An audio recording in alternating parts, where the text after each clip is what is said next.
Upon seeing Thunder Law and Chu Guangli finally turning their attention towards them, the spirits of the cultivators present trembled. Yang Chengxuan and Shen Ruyan watched this scene from the shadows, frowning deeply. It was no exaggeration to say that the cultivators of the eastern end had almost lost their spines. Despite being ignored, disrespected, and even trampled upon by those in power, they showed no sign of dissatisfaction, anger, or resentment, which could be understandable given the power disparity. However, their eager to please, almost groveling behavior was baffling. After all, they were all nascent soul cultivators of the same realm. Even if the others had stronger cultivation and deeper backgrounds, did it mean they had to abandon their own basic dignity? Perhaps this was exactly what the major soul formation sects wanted to see. Yang Chengxuan and Shen Ruyan suddenly understood. Such people could never pose a threat to their status. Spineless cultivators could never develop a firm Tao heart, and without it, they would never achieve soul formation, thus never threatening these sects. They were essentially destroying the potential of these cultivators to rise in the future, both spiritually and physically. At that moment, Thunder Law said, "Everyone, there's no need for Brother Guangli and me to talk about the rules and precautions for entering the Sunset's secret realm, right? If you are unaware, you may ask those around you. The realm will be open for a total of 1 month, and after that, you will be transported out." After speaking, Thunder Law nodded towards Chu Guangli. In the next moment, half an array disc suddenly appeared in Chu Guangli's hand. Seeing this, perfected Lord Thunder Law immediately took out half an array disc from his body. Crack! They put the two half-array discs together. As they infused their powers into the now complete disc, it burst into a dazzling golden light, shooting upwards and soon covering the entire black plane. Soon, Yang Chengxuan and Shen Ruyan's pupils constricted at the sight. The entire black plane had been transformed into a restricted area where the cultivators inside could not leave, and those outside could not enter. This space had become isolated, ensuring that without Thunder Law and Chu Guangli's consent, no one could leave the area, even after exiting the Sunset's secret realm. Perhaps this was the key reason why the major soul formation powers could keep this secret realm firmly under their control. Buzz, buzz, buzz. Just then, Jiang Chengxuan and Shen Ruyan suddenly noticed their grade C recommendation letters emitting a bright light. Almost instantly, they discerned the location of entrance to the Sunset's secret realm, surprising them with the unexpected functionality of the recommendation letters they had acquired from Cloud CN. Could it mean that these items had other unknown capabilities, like surveillance? Arg! Suddenly, a series of screams echoed through the air. Jiang Chengxuan and Shen Ruyan immediately turned around. They turned to see several cultivators around them spontaneously combust without any visible flames. Golden light like golden fire surged from their skin and orifices, burning them to ashes in moments. In a moment, the dozens of cultivators gradually turned into piles of ashes under the burning of the golden light. Only the storage rings they carried were left behind. Only their storage rings remained, which were quickly collected by the followers of Thunder and Chu Guangli and handed over to them. At this moment, Jiang Chengxuan and Shen Ruyan suddenly seemed to understand something. This made them feel a chill for no reason. This place would probably attack everyone who did not get a spot to enter the Sunset's secret realm, eliminating those who might be attempting to sneak in. However, Jiang Chengxuan and Shen Ruyan thought there might be more to it. Thunder Law's deliberate omission of this rule suggested a desire to watch unqualified individuals perish under the secret realm's array, thereby acquiring their possessions. Among the dozens who had just perished were several nascent soul cultivators, whose wealth, though insignificant to a peak nascent soul cultivator like Thunder Law, would accumulate to a substantial amount. Jiang Chengxuan and Shen Ruyan were certain there would be more traps awaiting the remaining cultivators. There was definitely more than just that. Boom! Suddenly, many people transformed into beams of light, vanishing from the spot. Chapter 593, Entering the Secret Realm, Spirit Devouring Beetle 2, 8. Yang Chengxuan and Shen Ruyan exchanged a glance.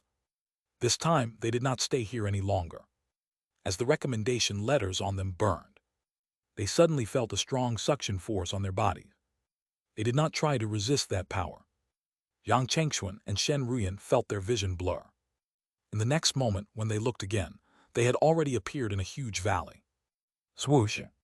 In an instant, the two of them immediately felt a strong wind coming from behind them. Their figure flashed. The two of them instantly appeared thousands of meters away. It was only at this moment that they saw clearly that what was trying to ambush them was actually a huge earth dragon that was greasy and covered in yellow-brown spots. In another word, it was an earthworm that had become a demon. However, its size was several times larger than an ordinary earthworm demon. It was almost as tall as 30 floors.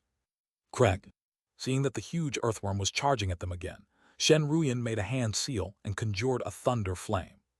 There was a rumble. The thunder and fire struck the giant worm, instantly engulfing it in flames. In just moments, the enormous worm was reduced to ashes. Rustle. Their commotion seemed to have disturbed something in the valley. In Jiang Chengxuan and Shen Ruyan's ears, there was a dense sound of crawling insects. They turned around. The couple's eyes immediately narrowed. Emerging from the crevices of the valley were countless gray-brown insects, roughly the size of a human head, with hard shells and sharp mandibles. They swarmed towards Jiang Chengxuan and Shen Ruyan like sharks drawn to blood. Boom! As the insects gathered in large numbers, Jiang Chengxuan raised his hand and pressed towards their direction. In an instant, a huge palm that was thousands of feet long suddenly pressed down on the insects. But to their astonishment, the insects didn't avoid the attack. Instead, they excitedly chirped and rushed towards the giant palm. Squeak, squeak.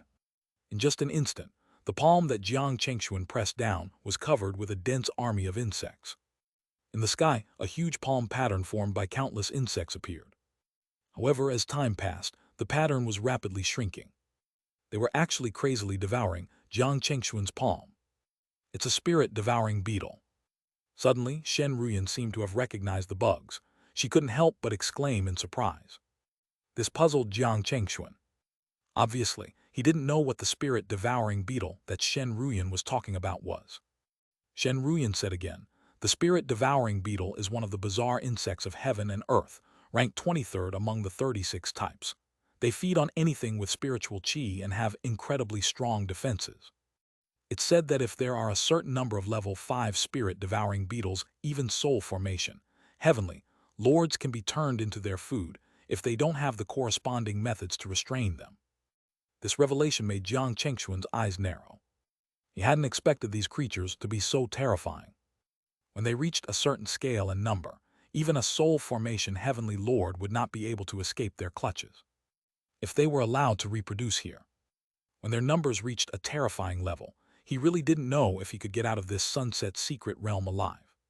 Squeak, squeak. By now, the palm he had pressed down was completely devoured by the beetles. He could clearly see that the beetles that had swallowed his palm were clearly much larger than before. And now, they turned their attention to Jiang Chengxuan and Shen Ruyan, not hesitating to swarm towards them again. Husband, use your pure yang true fire and true sun fire. These spirit-devouring beetles are of the yin attribute. What they are most afraid of are heavenly flames with the attribute of pure yang. Shen Ruyan suddenly reminded him. Hearing her words, Jiang Chengxuan didn't hesitate.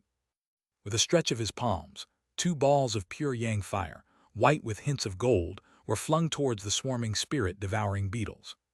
At the same time, he also took out his intrinsic true treasure, the eternal scorching sun furnace. There was a clang.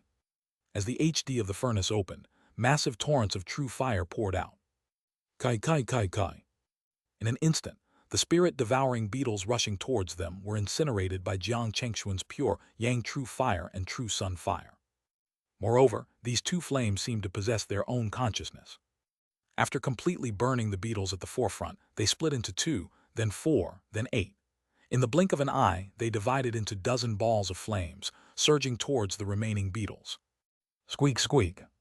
At this moment, the spirit-devouring beetles that were charging at Jiang Chengxuan and Shen Ruyan fearlessly immediately fled in all directions as if they had encountered something extremely terrifying.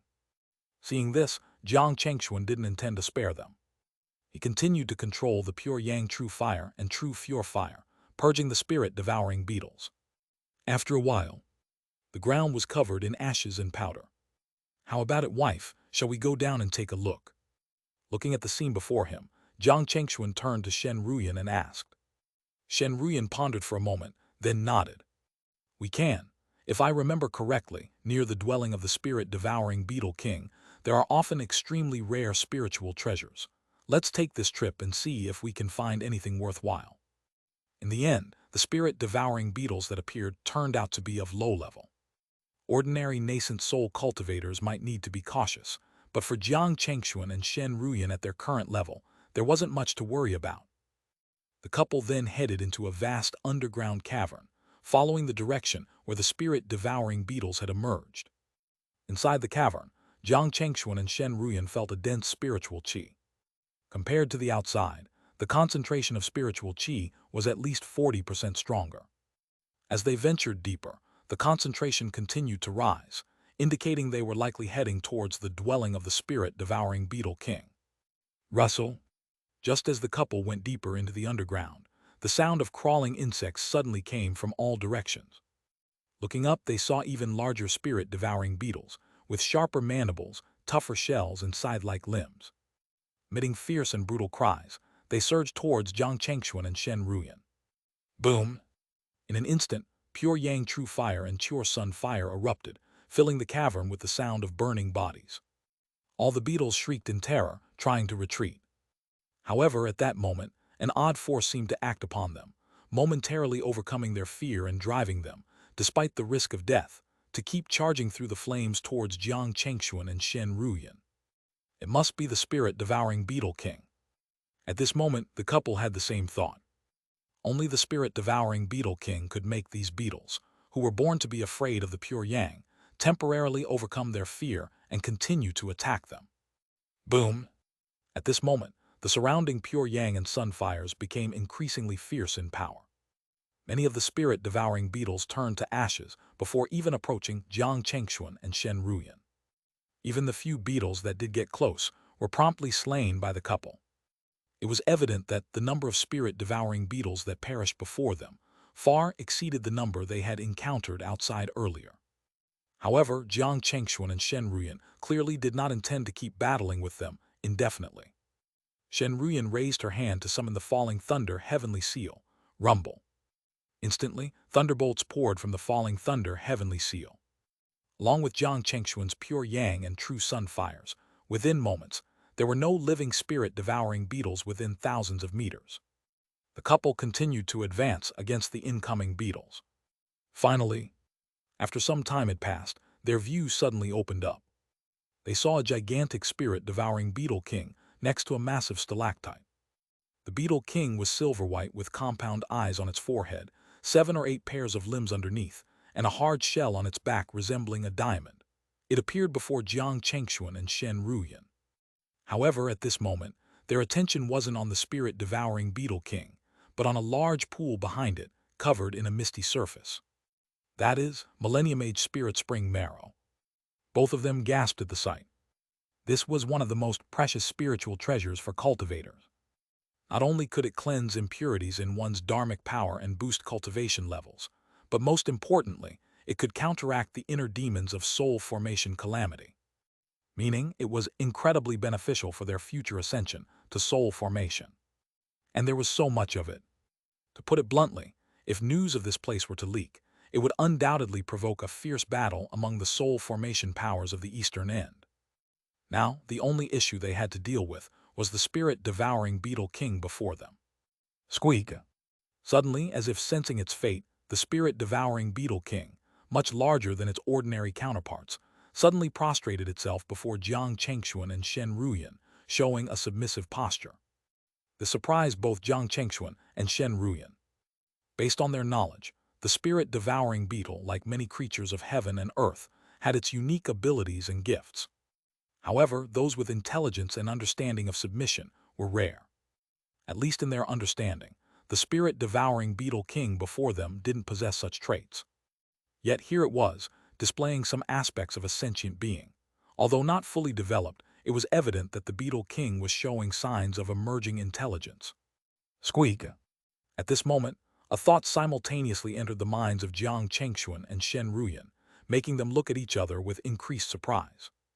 Finally, Jiang Chengxuan spoke. "You wish to acknowledge us as your masters." Squeak, squeak. The spirit-devouring beetle king nodded repeatedly. The next moment, two wisps of light suddenly emerged from the spirit-devouring beetle king. That was its primordial spirit.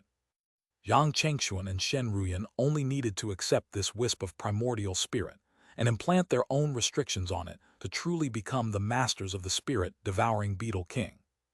The couple did not refuse this offer. Since the spirit-devouring beetle king was willing to submit, they naturally did not mind sparing its life. Soon, they accepted its primordial spirit and placed their respective restrictions on it. At this moment, both could clearly feel that the life and death of the spirit-devouring beetle king were now at their whim. Squeak, squeak. Just then, the spirit-devouring beetle king called out to Jiang Chengxuan and Shen Ruyan, and then turned to crawl towards the area behind the pool containing the spirit spring marrow. Seeing this, Jiang Chengxuan and Shen Ruyan immediately followed. After a short walk, Jiang Chengxuan and Shen Ruyan suddenly felt an extremely refreshing sensation permeating their souls, invigorating their spirits. Before them grew 3 silver-white flowers. The spirit-devouring beetle king stood beside these silver-white flowers, constantly calling out to Jiang Chengxuan and Shen Ruyan. And that is, their pupils constricted. The next moment, a look of joy involuntarily appeared on their faces. It's the void serene begonia. The so-called void serene begonia was a spiritual item capable of strengthening the primordial spirit. It also helped to open one's intellect and increase comprehension. The reason why the spirit-devouring beetle king had a different intellect compared to other beetle kings might be related to this void serene begonia. However, this kind of spiritual item can only be consumed once in a lifetime. Consuming it a second time would render it completely ineffective. Despite this, it was still an invaluable treasure. Without much hesitation, Jiang Chengxuan and Shen Ruyan collected the 3 void serene begonias. Then they proceeded to gather the spirit spring marrow as well. With the addition of the spirit-devouring beetle king, the couple's gains from entering the sunset secret realm were already astounding. If word got out, it would surely incite envy from everyone. At that moment, Jiang Chengxuan took out a beast-controlling bag and had the spirit-devouring beetle king and its subjects all crawl into it. The grade of the beast-controlling bag wasn't very high, and the beetle king seemed somewhat reluctant to enter. However, under Jiang Chengxuan's insistence, it had no choice but to comply. Thankfully, Jiang Chengxuan had already promised to procure a higher-grade beast-controlling bag for it once they left the Sunset Secret Realm. After a while, Jiang Chengxuan and Shen Ruyan left the underground cavern. They were now heading towards a place called the Crimson Green Forest, according to the information obtained from Pei Dayaki. This was an area with a red sky and numerous green spiritual plants. According to their knowledge, the place always harbored a field that could trap people in illusions. Even nascent soul cultivators would be dragged into these illusions for a certain period once they entered. Only those with strong wills or exceptional primordial spirit could escape or remain unaffected by these illusions. Their purpose in visiting this area was to seek out the wood-earth Ganoderma, a main ingredient for crafting the Eastern Green Dragon flag, which could only be found in the Crimson Green Forest. At this moment, as the couple flew towards the Crimson Green Forest, they encountered over a dozen figures who had set up a blockade line, seemingly intending to stop everyone from proceeding. Jiang Chengxuan and Shen Ruyan noticed that these figures were all nascent soul cultivator from various major soul formation forces. This made the two of them frown. What did they mean? What were they doing? At this moment, 3 nascent soul cultivators arrived from afar. When they saw the blockade in front of them, they immediately took off a storage ring from their bodies without any hesitation and handed it to a man in the uniform of the 3 Sons sect. After the man took the storage ring from the other party, he looked at it. After inspecting the ring, the man nodded and allowed them to pass the blockade line. This scene opened Jiang Chengxuan and Shen Ruyan's eyes.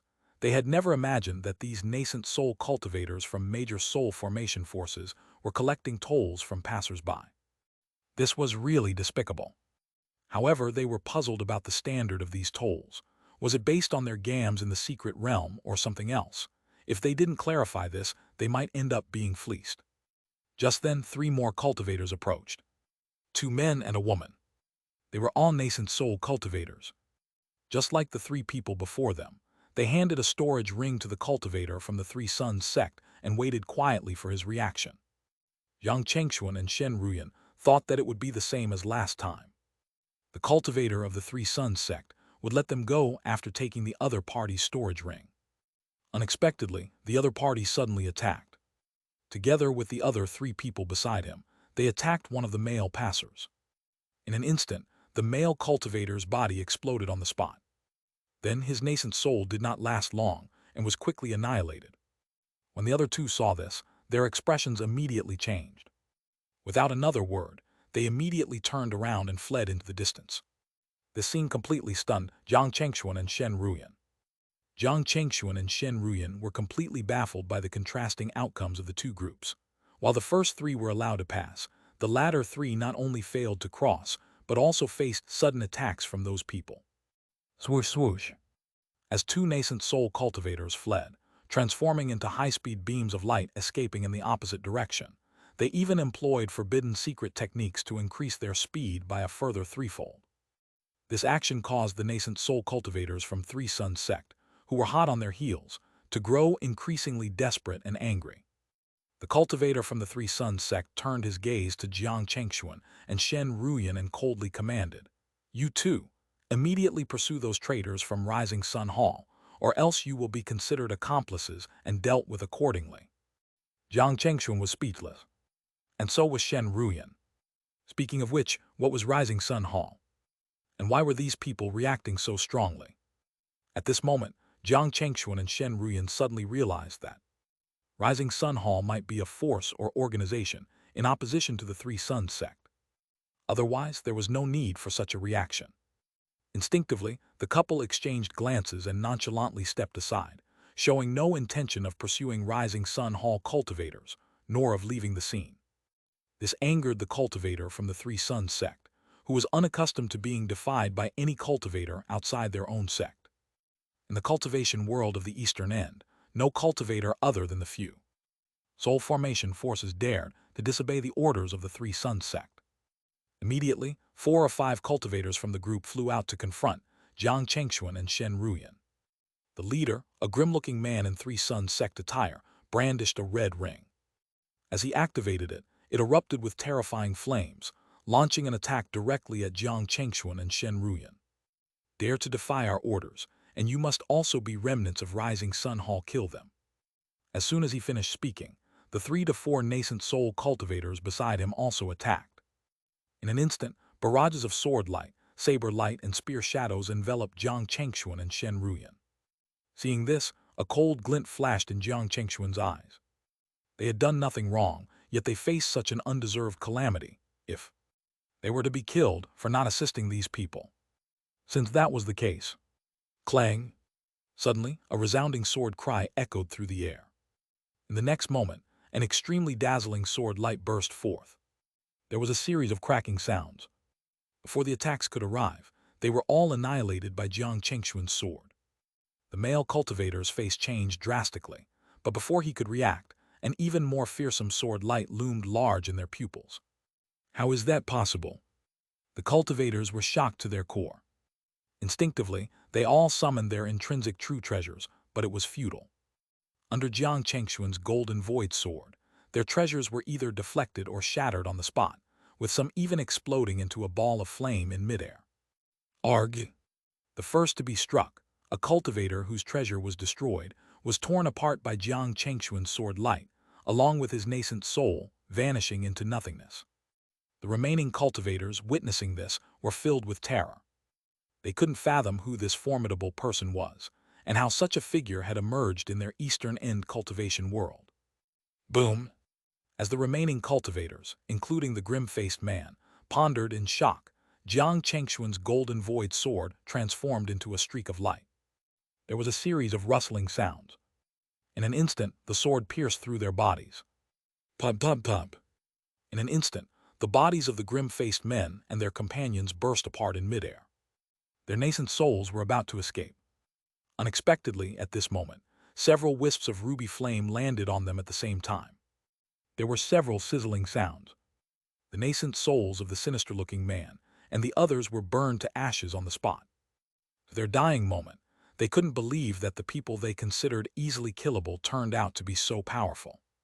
In just a blink of an eye, the tables turned and they were all killed. This scene shocked the group of people that were chasing after each other in the distance, including the two cultivators believed to be from Sun Rising Hall. They had not expected such a turn of events at Jiang Chengxuan's end. The remaining cultivators from Three Suns sect, the Chu family, the Yellow Maple sect, and the Radiant Sword sect all looked towards Jiang Chengxuan and Shen Ruyan with serious expressions, as if facing a great enemy. Contrarily, the two cultivators from Sun Rising Hall warned Jiang Chengxuan and Shen Ruyan, "Be careful of their trump cards. They might have level 6 talismans or even pure yang treasures." Damn it! When they suddenly heard the words of the two people, the expressions of the Three Suns sect cultivators present changed. Meanwhile, Jiang Chengxuan and Shen Ruyan's eyes lit up. At that moment, they had already made enemies with these people, and there was no going back now. Therefore, in the next moment, the couple attacked at the same time without hesitation. Instantly, a sword light that spanned the sky and a long saber flashing with purple thunderbolt struck towards the cultivators from the Soul Formation sects. Rumble! Seeing this, the remaining cultivators of the 4 Soul Formation forces no longer held back and went all out. Those cultivators from Soul Formation forces might be able to deal with ordinary nascent soul cultivators, but against Jiang Chengxuan and Shen Ruyan, they were nothing more than fish on the chopping board.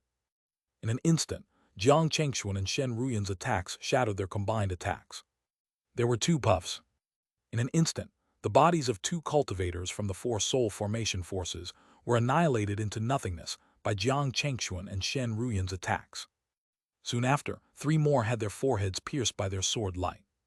This scene caused the remaining few to shiver with fear. One of the white-robed cultivators from the Radiant Sword sect couldn't help but shout, "Wu Tianfeng, when are you going to act? Are you waiting for them to kill all of us before you use your trump card?" Wu Tianfeng from the Three Suns sect changed his expression at these words. He had been preparing something in secret, but now because of this shout, the opponents were alerted. Jiang Chengxuan and Shen Ruyan's heart skipped a beat. They looked at each other. The next moment, a rock shadow swept behind Jiang Chengxuan, and he transformed into a white streak, moving too fast for anyone to see clearly. Boom! The cultivator from the Three Suns sect called Wu Tianfeng. His body suddenly exploded. It was only then that everyone could see a faint shadow, which was Jiang Chengxuan. His incredible speed had made it impossible for anyone to discern his true form with their divine senses. Whoosh! At that moment, Jiang Chengxuan held an orange talisman in his hand. It was Wu Tianfeng's trump card, a level 6 Three Suns Skyblaze talisman. If it had been activated, it could have caused significant trouble for Jiang Chengxuan and Shen Ruyan. But now it was in their possession as a trophy of war. Swoosh! At the same time, a sword light laced with lightning pierced through the forehead of one of the Chu family cultivators, turning his head into charred ash. This finally caused the last 3 cultivators to panic. They couldn't help but scream in fear. Without a word, they turned around and ran. When the man and woman from the Rising Sun Hall saw this, they did not hesitate and immediately caught up to one of them. The remaining 2, facing Jiang Chengxuan and Shen Ruyan, had no chance of winning. In a short while, they too fell in the couple's hands. On the other hand, the last one was still fighting the 2 people from the Rising Sun Hall. Jiang Chengxuan and Shen Ruyan naturally wouldn't just watch. Since the 2 sides had already become enemies, he naturally could not let them go. Jiang Chengxuan casually raised his hand. There was a swish. The golden void sword suddenly turned into an afterimage. Before the last cultivator could react, it pierced through his head, along with his nascent soul. By then, more than 10 nascent soul cultivators from the 4 Soul Formation forces had all died. The 2 cultivators from the Rising Sun Hall just stared blankly as they found it hard to believe what they had just witnessed. Nascent soul perfected lords from the 4 Soul Formation forces actually died here just like that. Would you mind introducing yourselves? End 2. At this moment, Jiang Chengxuan and Shen Ruyan had already cleaned up the battlefield and approached the 2 cultivators from Rising Sun Hall. The Rising Sun Hall cultivators were visibly startled. The male cultivator spoke up, "Thank you both for your assistance just now. I'm Nangong Hai from Rising Sun Hall, and this is my sister Nangong Yao." As they spoke, Nangong Hai and Nangong Yao both bowed respectfully to Jiang Chengxuan and Shen Ruyan. Jiang Chengxuan waved his hand, "No need to thank us. As you saw, those people were the ones who tried to attack us first. We wouldn't have gotten involved if it wasn't for that. After a pause, Jiang Chengxuan continued. But now that we have, I would like to know more about the four major soul formation forces. What exactly is their situation, and why do they have such an attitude towards Rising Sun Hall? Hearing Jiang Chengxuan's question, Nangong Hai and Nangong Yao didn't hold back any information. Nangong Hai explained, the Three Suns sect, Chu family, Yellow Maple sect, and Radiant Sword sect basically dominate our entire eastern and immortal cultivation world. They govern many sects and families here, with the Three Suns sect being the strongest. They have 4 heavenly lords, and more than 50 nascent soul perfected lords. The Chu family is next in strength, with 3 heavenly lords and over 40 nascent soul cultivators. The Yellow Maple sect and Radiant Sword sect are similar in power. There are 2 heavenly lords and more than 30 nascent soul perfected lords. Similarly, the strength displayed by the 2 families is also on the surface. As for how strong they really are in the dark, that is something we don't know. At the very least, with our status and identity, we don't know much about it. He paused for a moment before continuing. Black Square, as for their hostility towards Rising Sun Hall, it's because we're trying to change some of the existing order in the eastern and immortal cultivation world, which seems to have touched their fundamental interests. Therefore, as long as there's a chance, they seize any opportunity to besiege and kill us. Yang Chengxuan and Shen Ruyan were clearly surprised. They did not expect the so-called Rising Sun Hall to be such a force, or rather, it was more appropriate to say that it was an organization. At this moment, Nangong Yao, who was beside Nangong Hai, said, the 2 of you, I don't think you're from those 4 forces, right? Now that you've killed their people, they will definitely not let you off. If RM not wrong, there should be many peak nascent soul cultivators rushing to the Sunset Secret Realm. And I can guarantee that on the day this realm closes, I'm afraid everyone who has entered this realm this time will not be able to leave. Is that so? Yang Chengxuan and Shen Ruyan frowned. To be honest, if that was the case, it would really be troublesome. But thinking about it, it was not strange. So many people from their 4 forces had died at once. It would definitely attract their attention. Most likely, the 4 forces might have already pinned the blame on Rising Sun Hall. This was because, in the entire cultivation world of the eastern end, the Rising Sun Hall seemed to be the only one that could and dared to do that. Even though there were still many doubts. For example, how did the people from Rising Sun Hall manage to do all of this? After all, strictly speaking, the cultivators of the Rising Sun Hall were much weaker than the cultivators of the 4 forces. Also, there were people from these forces who had level 6 trump cards, so why did they still die? Could it be that someone in their Rising Sun Hall also had such a trump card? Although there were many confusions, one thing could be certain, which was that they would point the finger at the Rising Sun Hall. Similarly, at this moment, Jiang Chengxuan and Shen Ruyan also realized that a force like the Rising Sun Hall could still survive under the joint siege of the 4 soul formation forces. Jiang Chengxuan and Shen Ruyan would never believe that there was no soul formation heavenly lord among them. This was because, if there were no soul formation heavenly lords among them, their whereabouts would have been found out by their opponent's heavenly calculation long ago. However, it would be a different case if there were soul formation heavenly lords. With the strength of a soul formation heavenly lord, he was completely capable of opening up a relatively small independent space for his cultivators. This way, the cultivators could cultivate safely without having their whereabouts detected by the enemy. As these thoughts crossed his mind, Jiang Chengxuan suddenly said, do you have any other way to leave this Sunset Secret Realm? Hearing Jiang Chengxuan's question, Nangong Hai and Nangong Yao exchanged glances. Nangong Hai nodded and said, we do have a method to leave the Sunset Secret Realm early. If you also wish to leave early, you can arrive at this area 5 days before the Secret Realm closes. As he spoke, Nangong Hai handed a map to Jiang Chengxuan. Jiang Chengxuan took the map and looked at it with Shen Ruyan. The map indicated a location at the northernmost part of the Secret Realm, which would take them several days to reach even with their speed. In other words, if they wanted to leave the Sunset Secret Realm early with Nangong Hai, they had to end the exploration about 10 days in advance. Sure. Jiang Chengxuan put away the map and told Nangong Hai and Nangong Yao, if we decide to leave with you, We'll arrive at that place ahead of time." After saying this, Jiang Chengxuan and Shen Ruyan didn't linger and bid farewell to Nangong Hai and Nangong Yao before continuing towards the crimson-green forest. Watching their departing figures, Nangong Yao turned to Nangong Hai and asked, "Brother, is it really okay to reveal our biggest secret here to them? What if they—" "Don't worry," Nangong Hai replied with a smile. "Right now, they are in the same boat as us. They have no benefit in leaking that information, at least not before leaving the Sunset Secret Realm. As for afterwards—" He paused before continuing. "By then, it doesn't matter much.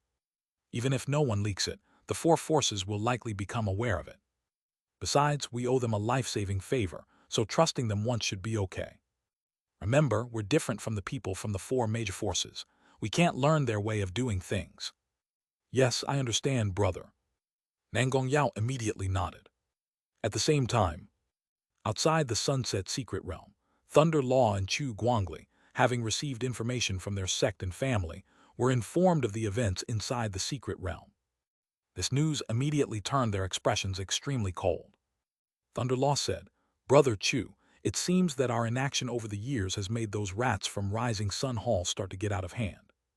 A glint of killing intent flashed in Chu Guangli's eyes as he coldly stated, "If that's the case, then let's teach them a lesson this time, and show them who really rules the eastern end." As they spoke, several large warships approached from the distant sky. On each warship, there was at least one grand cultivator and several nascent soul cultivators. This was an extremely formidable force, so powerful that even peak nascent soul cultivators like Thunder Law and Chu Guangli didn't dare to confront it head-on. Boom! Soon, the 7 or 8 large warships arrived just outside the exit of the Sunset Secret Realm. Several spirit chi cannons, capable of fatally threatening nascent soul cultivators, were already aimed directly at the exit of the Sunset Secret Realm.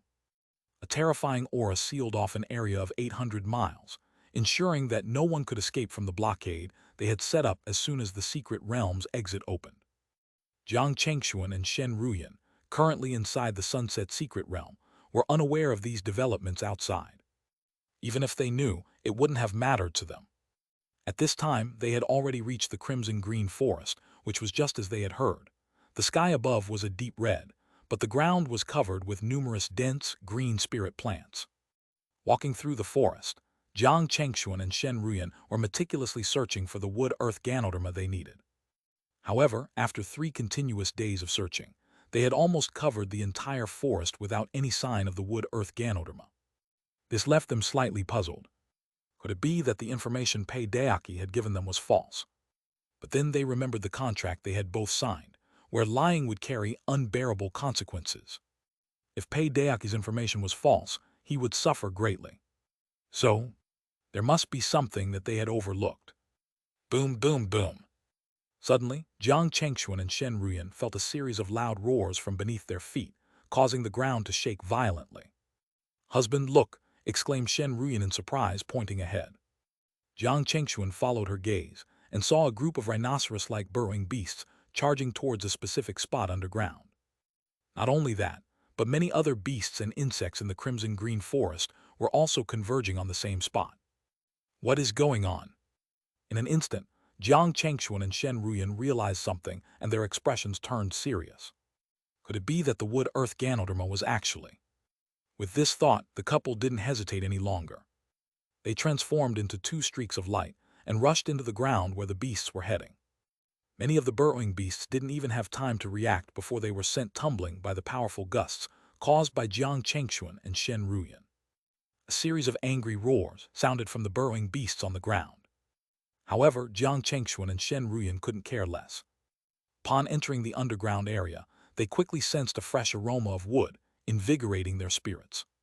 This aroma was undoubtedly that of wood-earth ganoderma. It turned out that wood-earth ganoderma didn't grow on the surface, but underground. At this moment, they increased their speed by 30%. As they neared the source of the ganoderma, they encountered 7 or 8 giant burrowing beasts blocking their path. "Get lost!" Jiang Chengxuan shouted sternly. Suddenly, his figure expanded dramatically, growing to a height of 30 feet in the blink of an eye. He then unleashed a fierce punch. There was a loud bang. The 7 or 8 burrowing beasts blocking his and Shen Ruyan's path were sent flying by Jiang Chengxuan's powerful punch. They fell to the ground, unable to get up again. Swoosh, swoosh. Seizing the opportunity, the couple swiftly passed by the burrowing beasts and other ferocious creatures. By the time the other creatures reacted, Jiang Chengxuan and Shen Ruyan were already out of sight. Bang! At the same time, a muffled sound echoed throughout the underground area. As Jiang Chengxuan and Shen Ruyan reached the deepest part of this underground zone, their eyes sharply focused. Before them, not far away, a huge creature with wings on its back and covered in numerous earthy yellow scales, resembling a lizard, suddenly appeared. "This is primordial earth dragon," Shen Ruyan exclaimed. Unlike the worm-like creatures they had encountered earlier, this was a true beast with a trace of dragon bloodline. It was classified as a beast rather than a demon beast due to its lack of intelligence belonging to that of demon beasts. It mostly acted on instinct, much like the wild animals in a primeval forest. However, its strength was not something ordinary beasts, or even many nascent soul cultivators, could contend with. Its presence here had only one explanation. It was attracted by the scent of the maturing wood-earth Ganoderma, coming to seize this precious natural treasure. Roar! Sensing the threat posed by Jiang Chengxuan and Shen Ruyan, the earth dragon turned towards them, issuing a threatening roar. At the same time, thick earthy yellow elements began to condense around its body, causing the entire underground area to start shaking slightly. Jiang Chengxuan and Shen Ruyan exchanged a glance, understanding that they couldn't let the earth dragon continue like this. Ganoderma, too.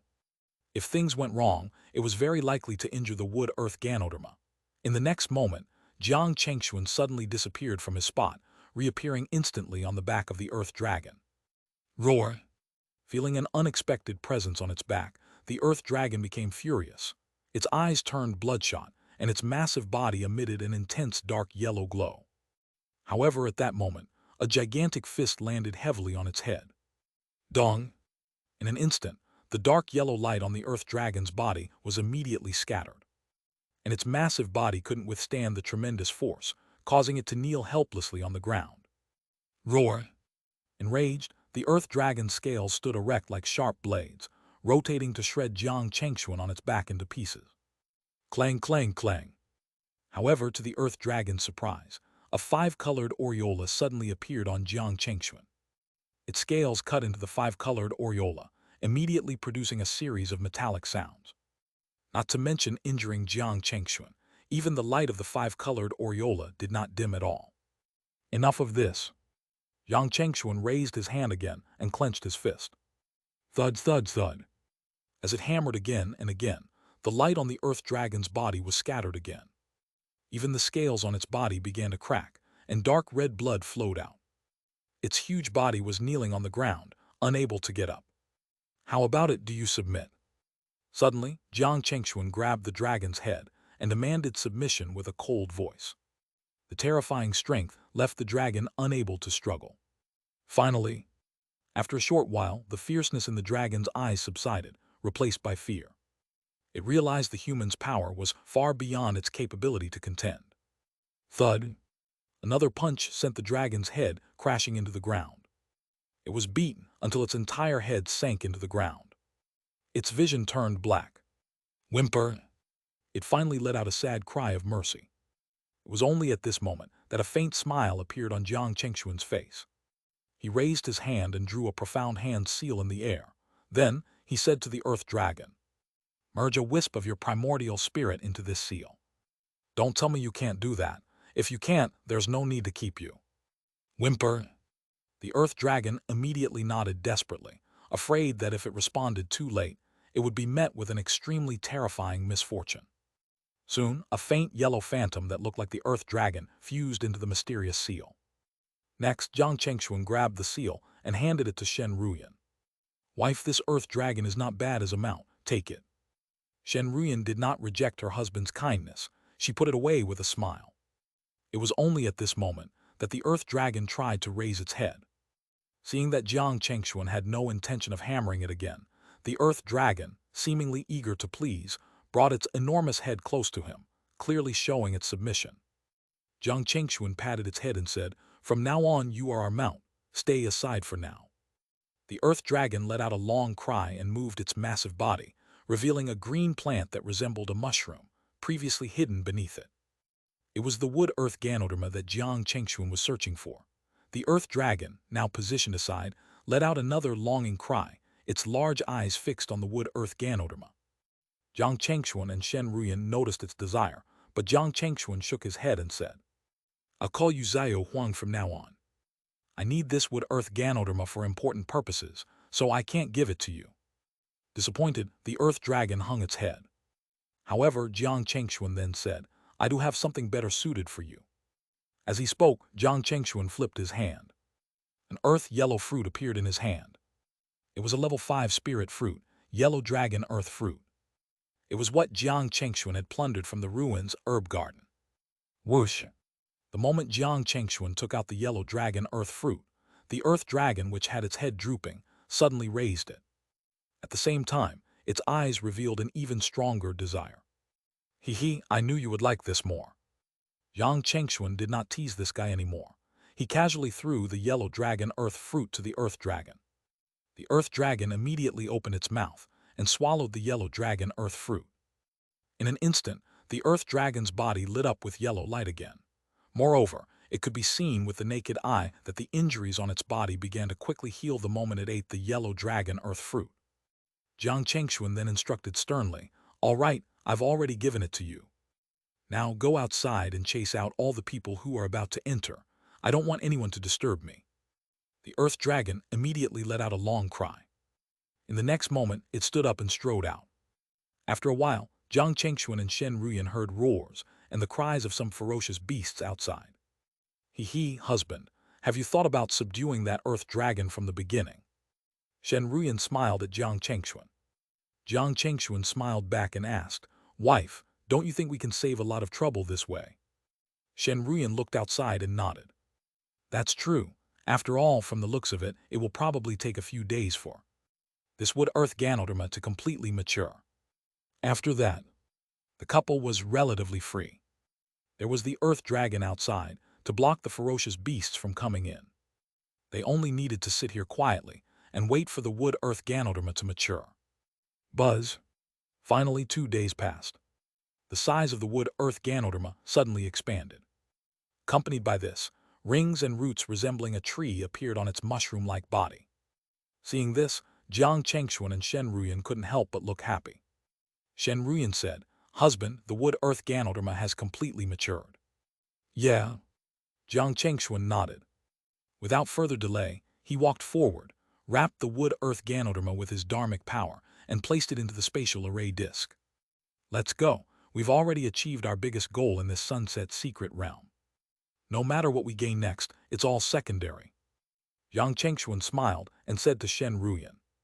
In the next moment, they appeared beside the earth dragon. Upon seeing its 2 masters emerge, the earth dragon let out a welcoming cry. The next moment it carried Jiang Chengxuan and Shen Ruyan, moving swiftly towards the surface. Rumble! There was a loud bang. The earth dragon's massive body burst forth from the ground, reappearing on the surface of the crimson-green forest. In the following days, Jiang Chengxuan and Shen Ruyan rode the earth dragon, exploring the sunset secret realm. They passed through the crimson-green forest and the golden autumn canyon, eventually reaching the core of the secret realm, the sunset marsh. This place is constantly bathed in the glow of the setting sun. From a distance, the vast swathes of golden sunlight render everything a brilliant gold. The scenery is indeed beautiful. However, everyone who enters the sunset secret realm knows that the sunset marsh is the most dangerous area in the realm. Anyone who steps into the sunset marsh finds their dharmic power mysteriously inhibited. They cannot use divine powers, dharma treasures, or spells, and must rely solely on their physical strength. Moreover, once in the marsh, one must not stay for more than 2 hours.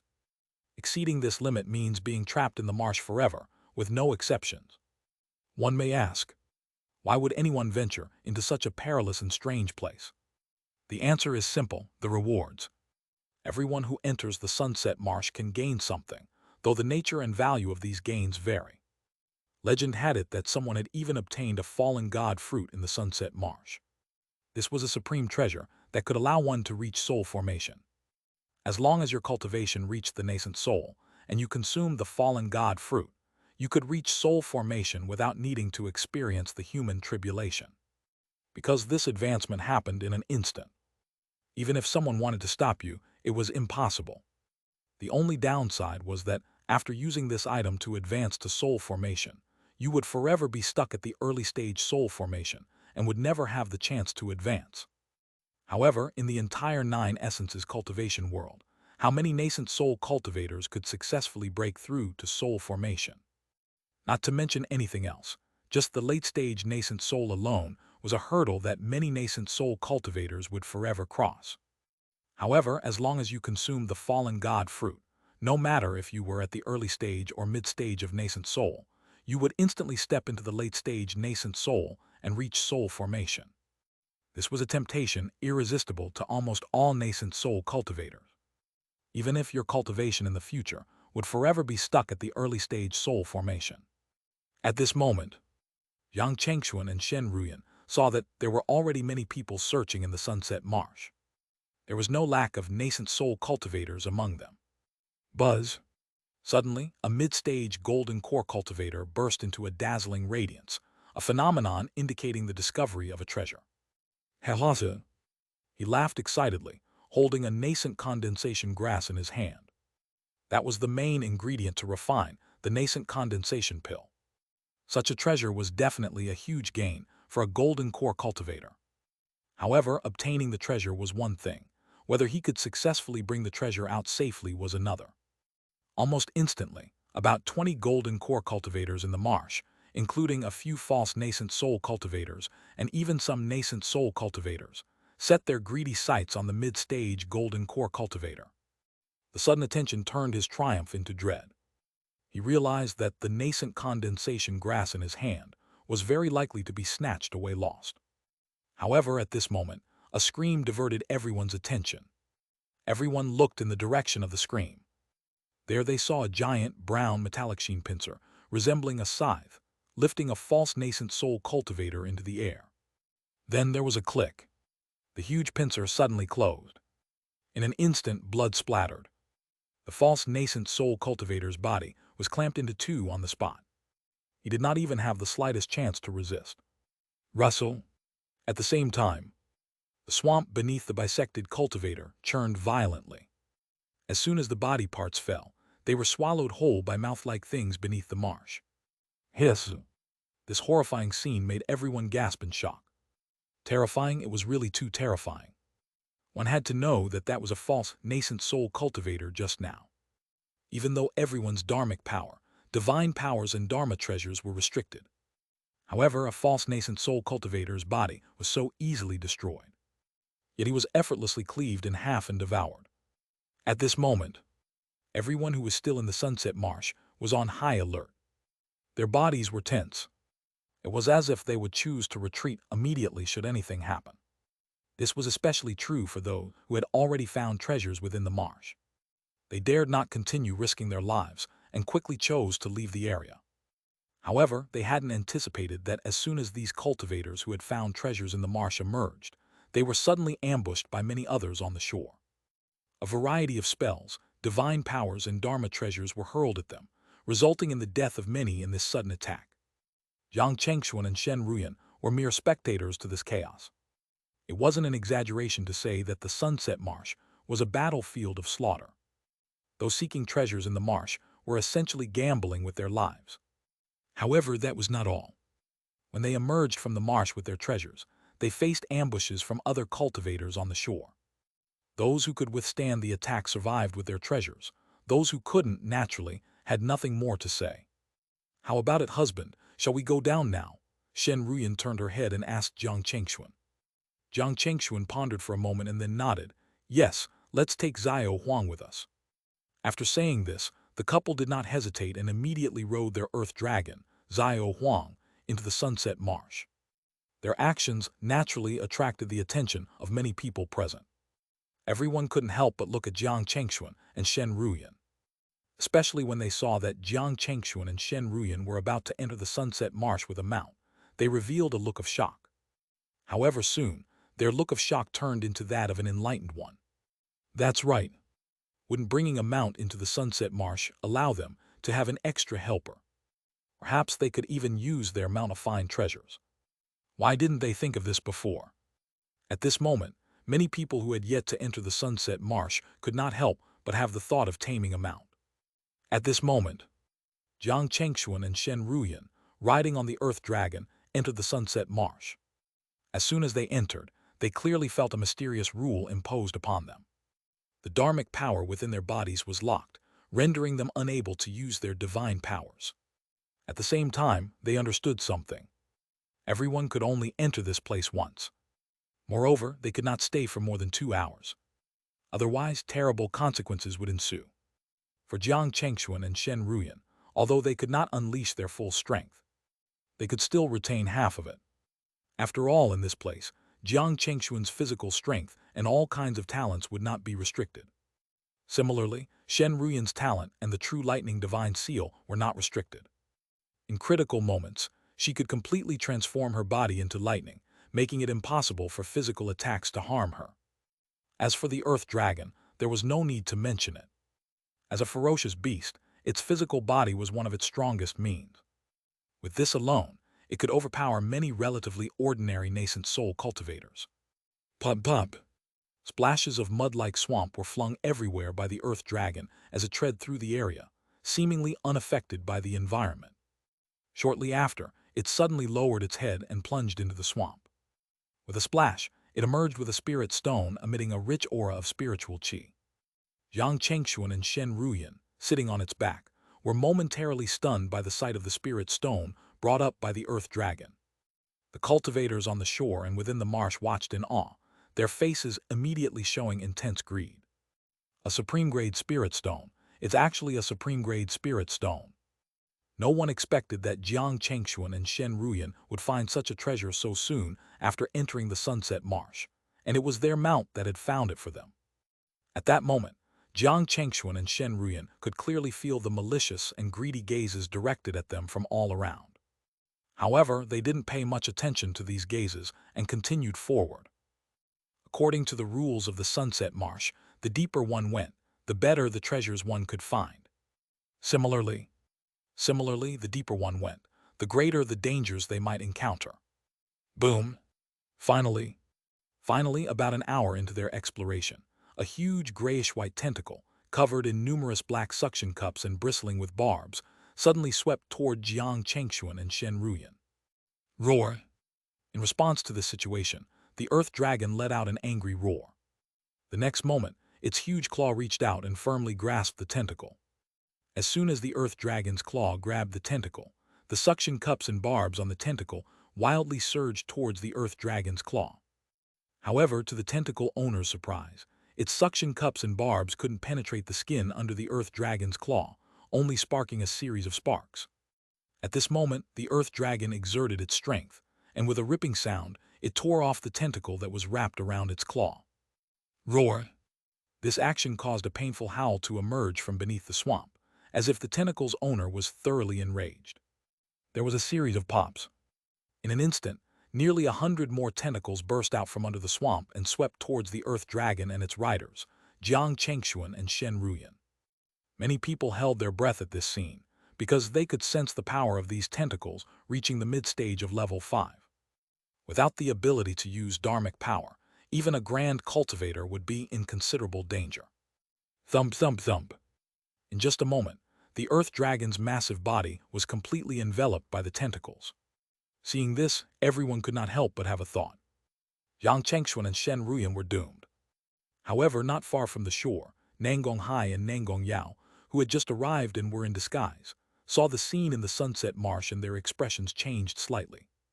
Nangong Yao immediately sent a voice transmission to Nangong Hai. "Brother, that was Jiang Chuan and Shen Yan, right? They are surrounded by the monsters in the swamp. Should we help them?" Hearing his little sister's words, Nangong Hai's eyes flashed with wisdom. He shook his head and said, "Don't worry, Yao, they'll be fine." And indeed, in the Sunset Marsh, the Earth Dragon, now wrapped like a dumpling by the myriad tentacles, suddenly unleashed an unimaginable terrifying force. The tentacles that were wrapped around it, as well as Jiang Chengxuan and Shen Ruyan, suddenly began to tremble. Moreover, as time passed, this trembling became more and more intense. At the end, everyone heard a thunderous explosion. There was a rumble. All the tentacles exploded and broke off at the same moment. Rustle. At this moment, the sky above the sunset marsh seemed to rain blood, accompanied by the fragments of the broken tentacles. Seeing this, everyone could not help but reveal shocked expressions. Nobody expected that Jiang Chengxuan and his companion could escape such a situation, and most importantly, they seemed to be unharmed. Nangong Hai and Nangong Yao both secretly breathed a sigh of relief. It seemed that bringing a high-level mount into the sunset marsh was indeed very necessary. Until now, many people on the scene still thought that Jiang Chengxuan and Shen Ruyan's safety was all thanks to the Earth Dragon. Whoosh! At this moment, Jiang Chengxuan suddenly leaped into the swamp. Buzz! Instantly, the swamp below began to churn violently. Before the crowd could react, Jiang Chengxuan had already emerged from the swamp, holding two items in his hands. One was a level 5 demonic nascent soul that was struggling in his hand. However, no matter how it struggled, it could not break free from Jiang Chengxuan's grip. The other thing was a high-grade level 5 spiritual herb called the Zihuan grass.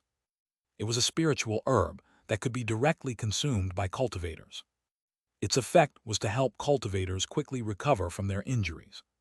At this moment, everyone's gazes were attracted by the two items in Jiang Chengxuan's hand.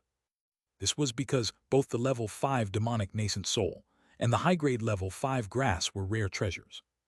The only thing that puzzled them was the origin of the level 5 demonic nascent soul in Jiang Chengxuan's hands, which clearly came from the creature that had just attacked them. They wondered if Jiang Chengxuan had fought and killed the creature to obtain the demonic nascent soul, or if he had simply taken advantage of the creature's imminent collapse. If it was the former, then they all needed to reassess Jiang Chengxuan's strength. If it was the latter, then perhaps they might have some opportunity later on to snatch it from Jiang Chengxuan. Unknowingly, the gazes of many people present flickered. Nangong Hai and Nangong Yao watched these people and secretly sneered in their hearts. If they really mistook Jiang Chengxuan as an easy target, there would be quite a spectacle to watch.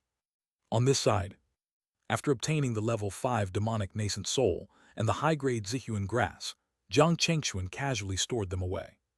He and Shen Ruyan then ordered the Earth Dragon to continue moving forward. Pub.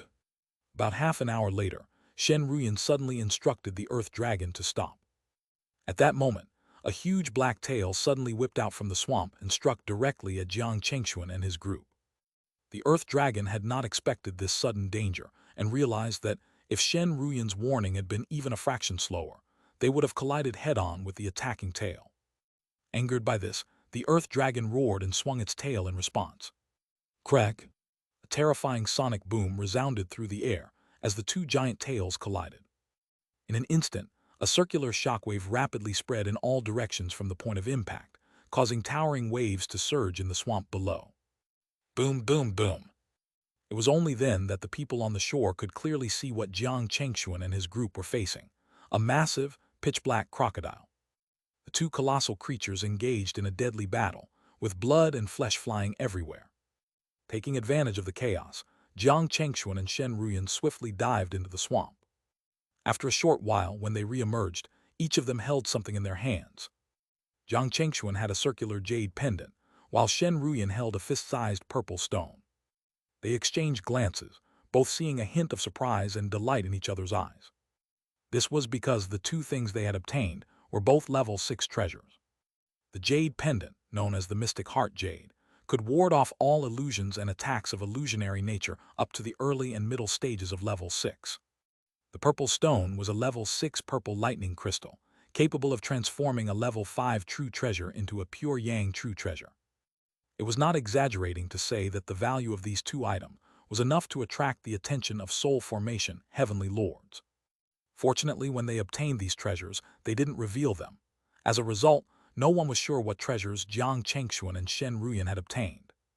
It's about time, let's go back. Jiang Chengxuan turned around and said to Shen Ruyan. Shen Ruyan nodded and looked at the Earth Dragon, which was still fighting the giant crocodile. Xiao Huang, it's about time, we're leaving. Roar! Upon hearing Shen Ruyan's call, the Earth Dragon roared. In the next moment, it resisted the attack of the giant crocodile and quickly returned to Jiang Chengxuan and Shen Ruyan. Then, it carried them and ran towards the shore of the Sunset Marsh. The giant crocodile, not willing to let them escape so easily, pursued them. Jiang Chengxuan, who was sitting on the back of the earth dragon, immediately frowned. The next moment, he slowly stood up and raised his hand, clenching his fist. There was a rumble. He activated the demon-suppressing fist technique and delivered a powerful punch with his physical strength alone. In an instant, the huge crocodile that was chasing them was sent flying. It fell far back and finally fell into the swamp with a bang. What? The scene immediately shocked the onlookers. What did they just see? That person actually used the strength of his body to send that level 5 crocodile flying. How strong must he be to be able to do this? For a moment, everyone looked at Jiang Chengxuan differently. It was clearly seen that at this moment, those who were initially blocking the way retreated like rats seeing a cat. Jiang Chengxuan ignored them. He and Shen Ruyan, riding on the earth dragon, made their way to the shore of the Sunset Marsh, just as the 2 hours limit was about to end. Whoosh! At that moment, Jiang Chengxuan and Shen Ruyan could feel the gazes of almost everyone in the vicinity converging on them. These looks were filled with surprise, wariness, caution, greed, and malice, all because of the treasures they had obtained in the Sunset Marsh. Yet Jiang Chengxuan and Shen Ruyan paid no heed to these reactions and didn't plan on lingering.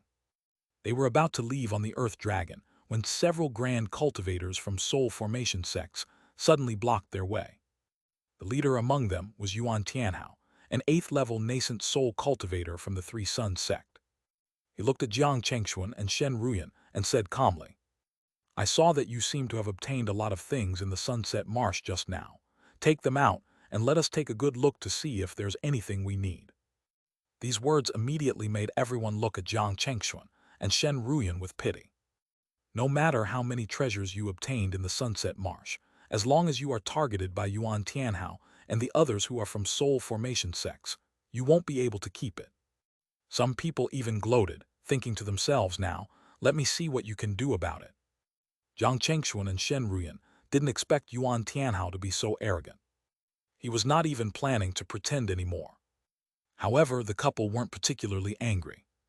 They were already quite used to the arrogance and unreasonableness of these Soul Formation sects. What if we refuse to give them to you? What then? Jiang Chengxuan's response surprised Yuan Tianhao and the other grand cultivators.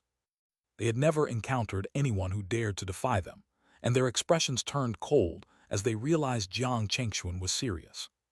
Do you know what you're saying? Yuan Tianhao's aura turned dangerously hostile as he questioned Jiang Chengxuan. At that moment, perfected Lord Yellow Sand from the Yellow Maple sect sneered. Brother Yuan, since these two don't know what's good for them, why waste your breath on them? Since they are unwilling to hand it to us, we might as well take it ourselves. Then Yellow Sand turned to Jiang Chengxuan and Shen Ruyan and said teasingly, I wonder where these two idiots came from. Do they really think that no one dares to challenge them just because they are nascent soul cultivators? As soon as Yellow Sand finished speaking, he wasted no time and summoned a yellow flag with a swift motion of his hand. Rustle! The flag fluttered, instantly creating a storm of yellow sand, enveloping Jiang Chengxuan, Shen Ruyan, and their mount within it.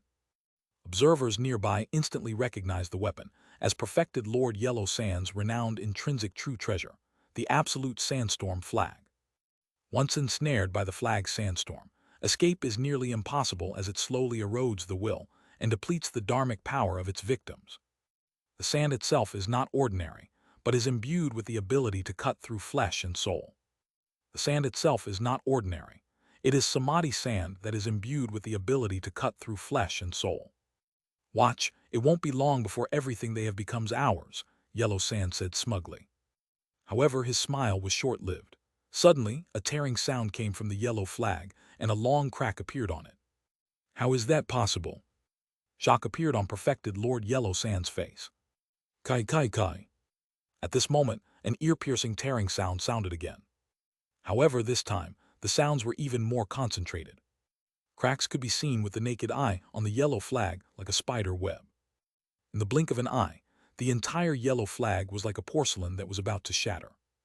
Before perfected Lord Yellow Sand could recover from this change, He felt a sharp pain in his mind and spat out a mouthful of blood as he let out a scream. Looking at the yellow flag, it had already turned into pieces and scattered on the ground, complete devoid of any spiritual qi. As for Jiang Chengxuan and Shen Ruyan, they appeared in front of everyone unscathed. This scene shocked everyone present. One had to know that perfected Lord Yellow Sand was a late-stage nascent soul cultivator. It was said that he had once killed 2 nascent soul cultivators of the same level. His strength could be said to be unfathomable. However, not only was such a powerful existence severely injured, but even his true treasure, the absolute sandstorm flag that he relied on to become famous, was destroyed. The immense strength displayed by Jiang Chengxuan and Shen Ruyan left Yuan Tianhao and the other accompanying high-level cultivators visibly unsettled. They hadn't expected these two to be harder to deal with than anticipated. They had witnessed Jiang Chengxuan and Shen Ruyan, along with their mount, the Earth Dragon, being engulfed by Yellow Sand's absolute sandstorm flag. Astonishingly, not only did they emerge unscathed, but they also destroyed Yellow Sand's intrinsic true treasure and inflicted severe backlash on him. "Who the hell are you?" Chu Xuanchen, a late-stage nascent soul cultivator from the Chu family, demanded coldly, eyeing Jiang Chengxuan and Shen Ruyan. "I'm certain we've never seen such powerful cultivators before. Where exactly do you come from?"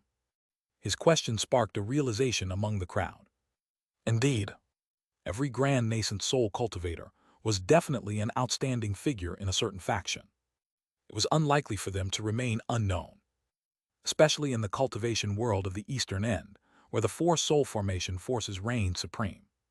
If an extremely powerful late-stage nascent soul cultivator really appeared, or if a family or sect produced a new late-stage nascent soul cultivator, it would definitely not escape the eyes of the 4 soul formation forces.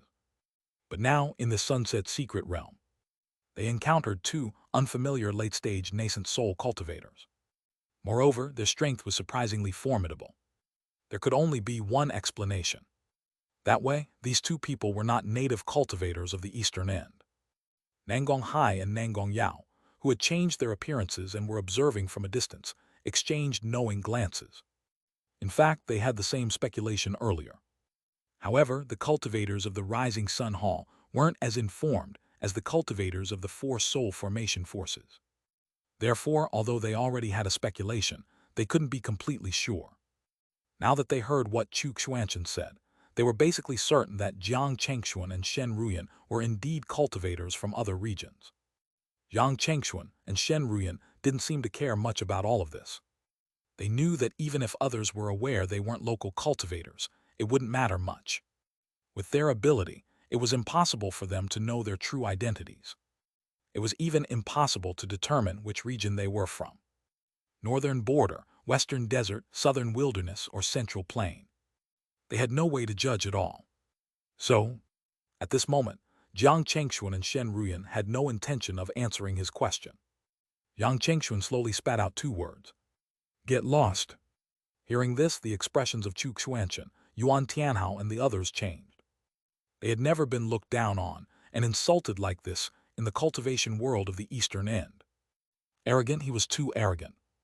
In an instant, be it Yuan Tianhao, Chu Xuanchen, or the heavily injured perfected Lord Yellow Sand, all of them had furious killing intent in their eyes. "You're courting death."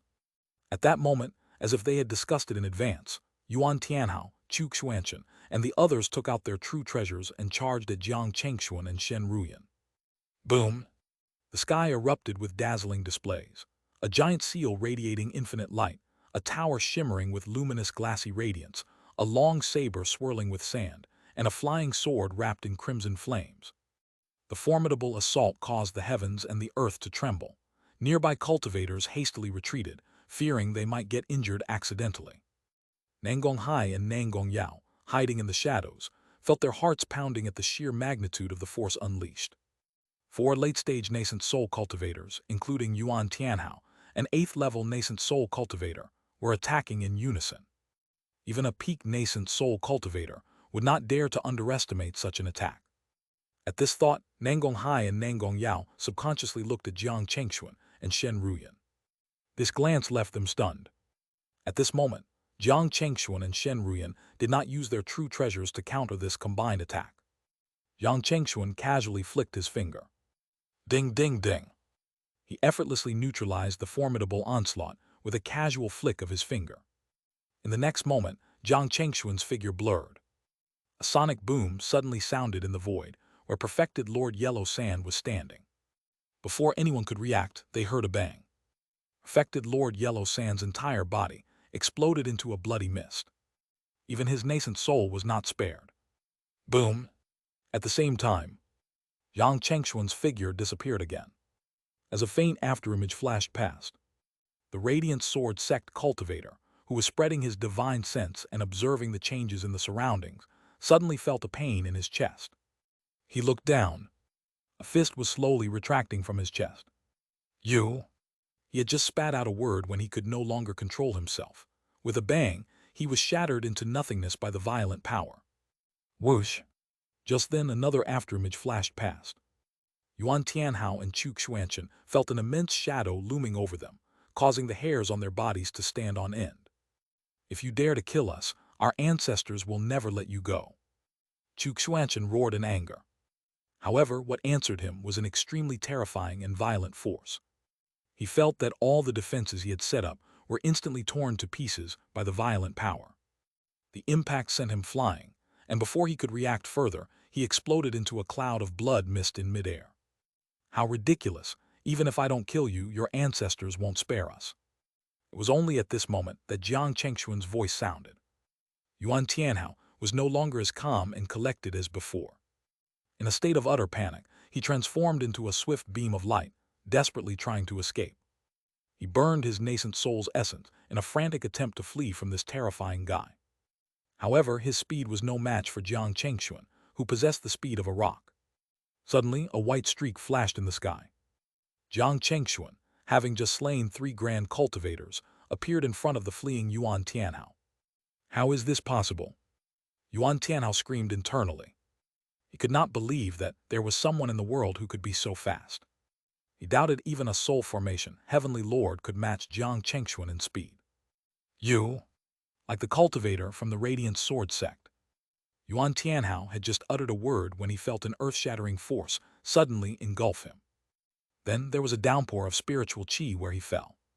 When Jiang Chengxuan returned to the back of the earth dragon, everyone who saw him looked terrified.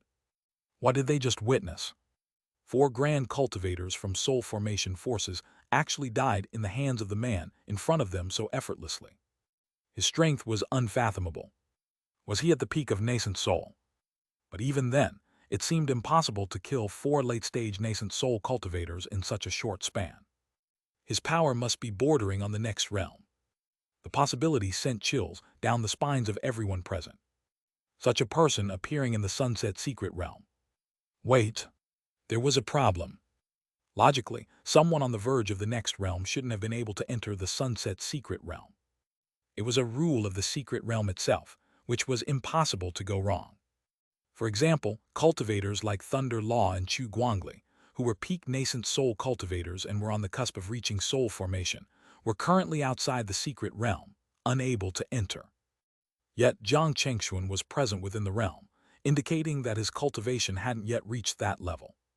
What was even more terrifying was that Jiang Chengxuan, without having reached that level, already possessed the strength of that level. What level of terror would he achieve once he was on the cups of soul formation? Everyone shuddered at the thought and dared not continue pondering. At that moment, Jiang Chengxuan had collected the storage rings from the 4 deceased cultivators. After returning to the back of the Earth Dragon, he promptly instructed it to leave the area. Their figures slowly disappeared under the watchful eyes of many, filled with a mix of awe, fear, and envy. Everyone realized that this incident was likely to escalate significantly, especially after the closure of this secret realm. The 4 major soul formation forces would probably mobilize all their resources to find Jiang Chengxuan and Shen Ruyan. Brother, what should we do now? Should we go over there? At this moment, Nangong Yao suddenly set a voice transmission to Nangong Hai. After a moment of contemplation, Nangong Hai shook his head. No need. If they plan to leave the secret realm early, we will naturally have a chance to meet them. Let's leave this sunset marsh quickly. Following his words, Nangong Hai and Nangong Yao swiftly vanished from the area. Several hours later, News of Yuan Tianhao and the others' demise had spread throughout the entire secret realm. This enraged the cultivators of the four major soul formation forces still within the realm. They began trying to contact their fellow sect members who had entered the realm with them. However, they were shocked to discover that several nascent soul cultivators from their groups were uncontactable. How could this be? After further communication within their groups, they realized that this was not an isolated case. All four forces encountered the same situation. It had to be known that if Yuan Tianhao and the other three were included, there were almost 20 nascent soul cultivators who had lost contact in this sunset secret realm. The disappearance of nearly 20 nascent soul cultivators was a shocking concept. At that moment, the cultivators from the four major forces who were still in the sunset secret realm felt a chilling fear. It had been a long time since anyone dared to challenge the authority of these four great forces. The urge for revenge was burning fiercely within them, mixed with a sense of humiliation. However, some among them were still level-headed. A cultivator named Liang Boyuan spoke up, "My fellow cultivators, aren't we overlooking something important?"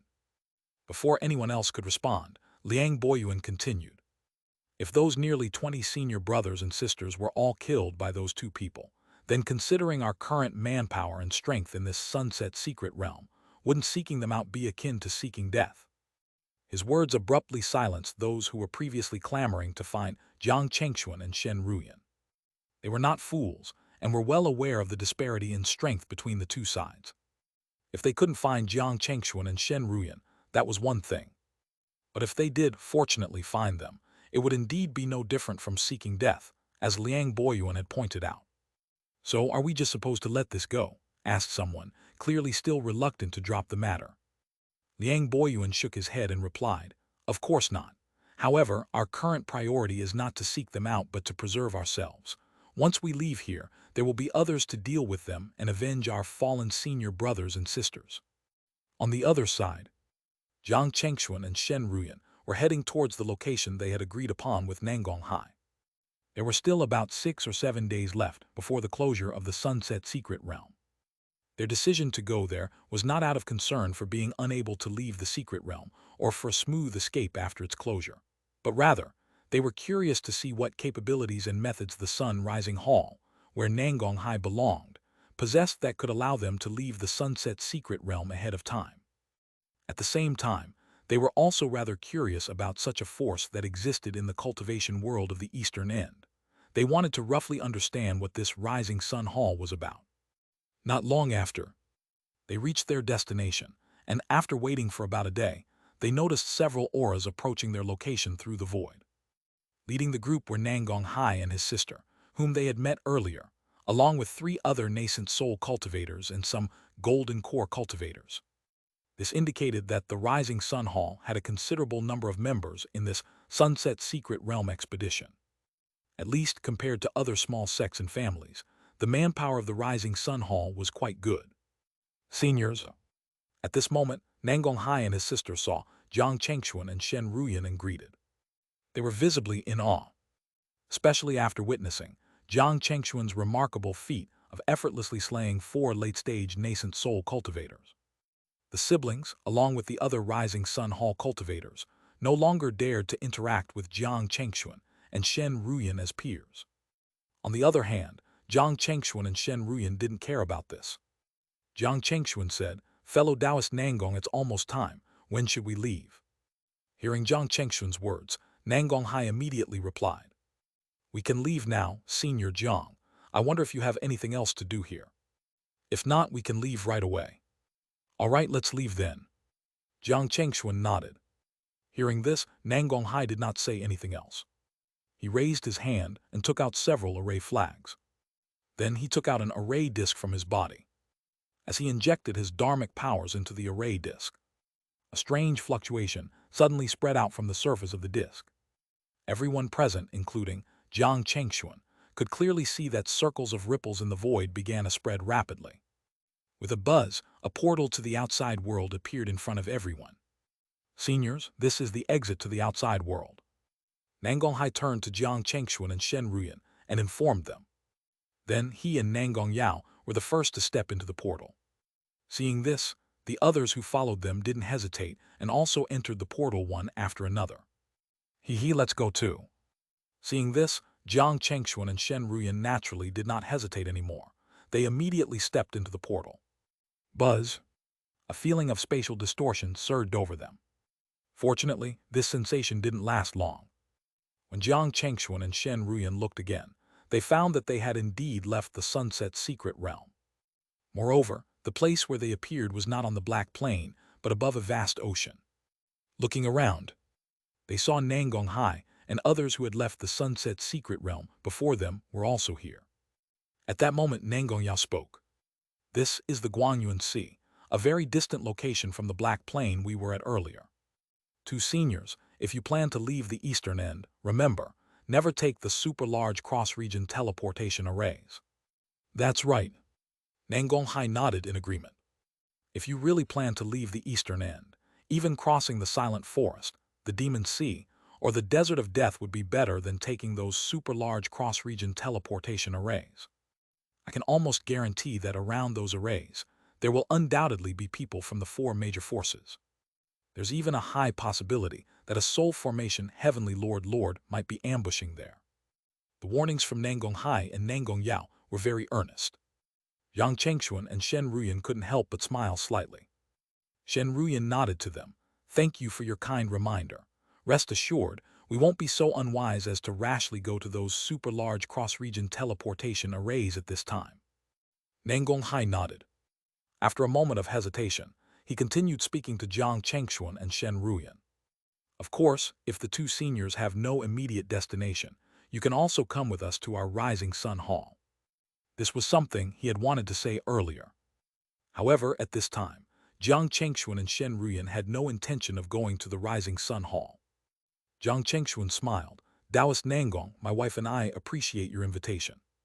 However, we currently have no plans to visit your hall. Maybe next time when we have the chance, we will surely come to visit. With that said, Jiang Chengxuan and Shen Ruyan clearly didn't intend to stay any longer.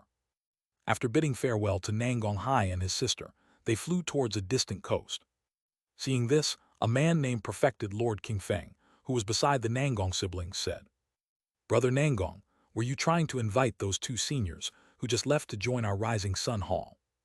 I indeed had this idea. Nangong Hai did not deny it. Unfortunately, seniors of such caliber obviously wouldn't choose to join us just because we casually invited them. Perhaps only if the hall master himself asks, there might be a slim chance of persuading them to join us. 5 days later, at the exit of the Sunset Secret Realm, Perfected Lord Thunder Law and Chu Guangli, looking at the cultivators emerging from the Sunset Secret Realm, had their faces filled with a stern killing intent. Then Perfected Lord Thunder Law ordered, Everyone listen up. Seal all the roads within a radius of 5,000 kilometers. Without my orders, no one is allowed to leave this area. Anyone who disobeys will be executed without mercy. Yes. Around them, a synchronized response came from within the super-large warships. The next moment, those emerging from the Sunset Secret Realm were terrified to see that their surroundings had been locked down by cultivators from the four major forces and the spiritual chi cannons on the warships. At this moment, they did not even dare to move, let alone leave. They were afraid that if they made an attempt to escape, they would be pulverized. Now I ask and you answer. Perfected Lord Thunder Law stood above the crowd, looking down with an extremely cold gaze at everyone who had come out of the Sunset Secret Realm. Tell me who killed the cultivators of my three sons sect, Yellow Maple sect, Radiant Sword sect, and the Chu family. Those who answer truthfully will receive a reward from us. But anyone who dares to lie or hide information, I believe you all understand the consequences. Upon hearing Perfected Lord Thunder Law's words, the crowd initially fell silent. But soon, many started speaking out, making the scene somewhat noisy. Perfected Lord Thunder Law snorted coldly. Instantly, a terrifying aura burst from him, quieting down the previously noisy crowd. You tell me through voice transmission. Suddenly, Perfected Lord Thunder Law pointed at an early-stage nascent soul cultivator and spoke coldly. The cultivator shuddered with excitement. Without any hesitation, he immediately conveyed everything he knew about what happened in the Sunset Secret Realm to Perfected Lord Thunder Law using voice transmission. This was an excellent opportunity to make an impression in front of the four major forces, and he certainly wouldn't miss it. After listening to the man's account, a murderous intent burst forth in perfected Lord Thunder Law's eyes. However, his questioning was far from over. He proceeded to question several hundred more people, while Chu Guangli did the same with the remaining individuals. The results they gathered were almost identical to what the first person had described. Two individuals, a man and a woman, accompanied by an earth dragon as their mount, possessing formidable strength, at least at the peak of nascent soul. Their conjecture was that these two individuals were not cultivators from their eastern end, but likely from other major regions. Yet none of the present witnesses had seen these two mysterious individuals coming out of the secret realm. How could this be? Were all the people present deceiving perfected Lord Thunder Law and Chu Guangli? That seemed unlikely. The only possibility was that these two individuals had left the Sunset Secret Realm before its closure, ahead of everyone else. Currently, the only people who could do this, and had the ability to do so, were probably the people from Rising Sun Hall. Realizing this, a cold light flashed in the eyes of perfected Lord Thunder Law and Chu Guangli. Chu Guangli suddenly asked, "Brother Thunder Law, do you think it's possible that these two people might actually be from the Rising Sun Hall?" "There's such a possibility." Perfected Lord Thunder Law nodded. "But I'm more inclined to believe they are cultivators from other regions. If Rising Sun Hall had such powerful individuals, they wouldn't have remained hidden all these years.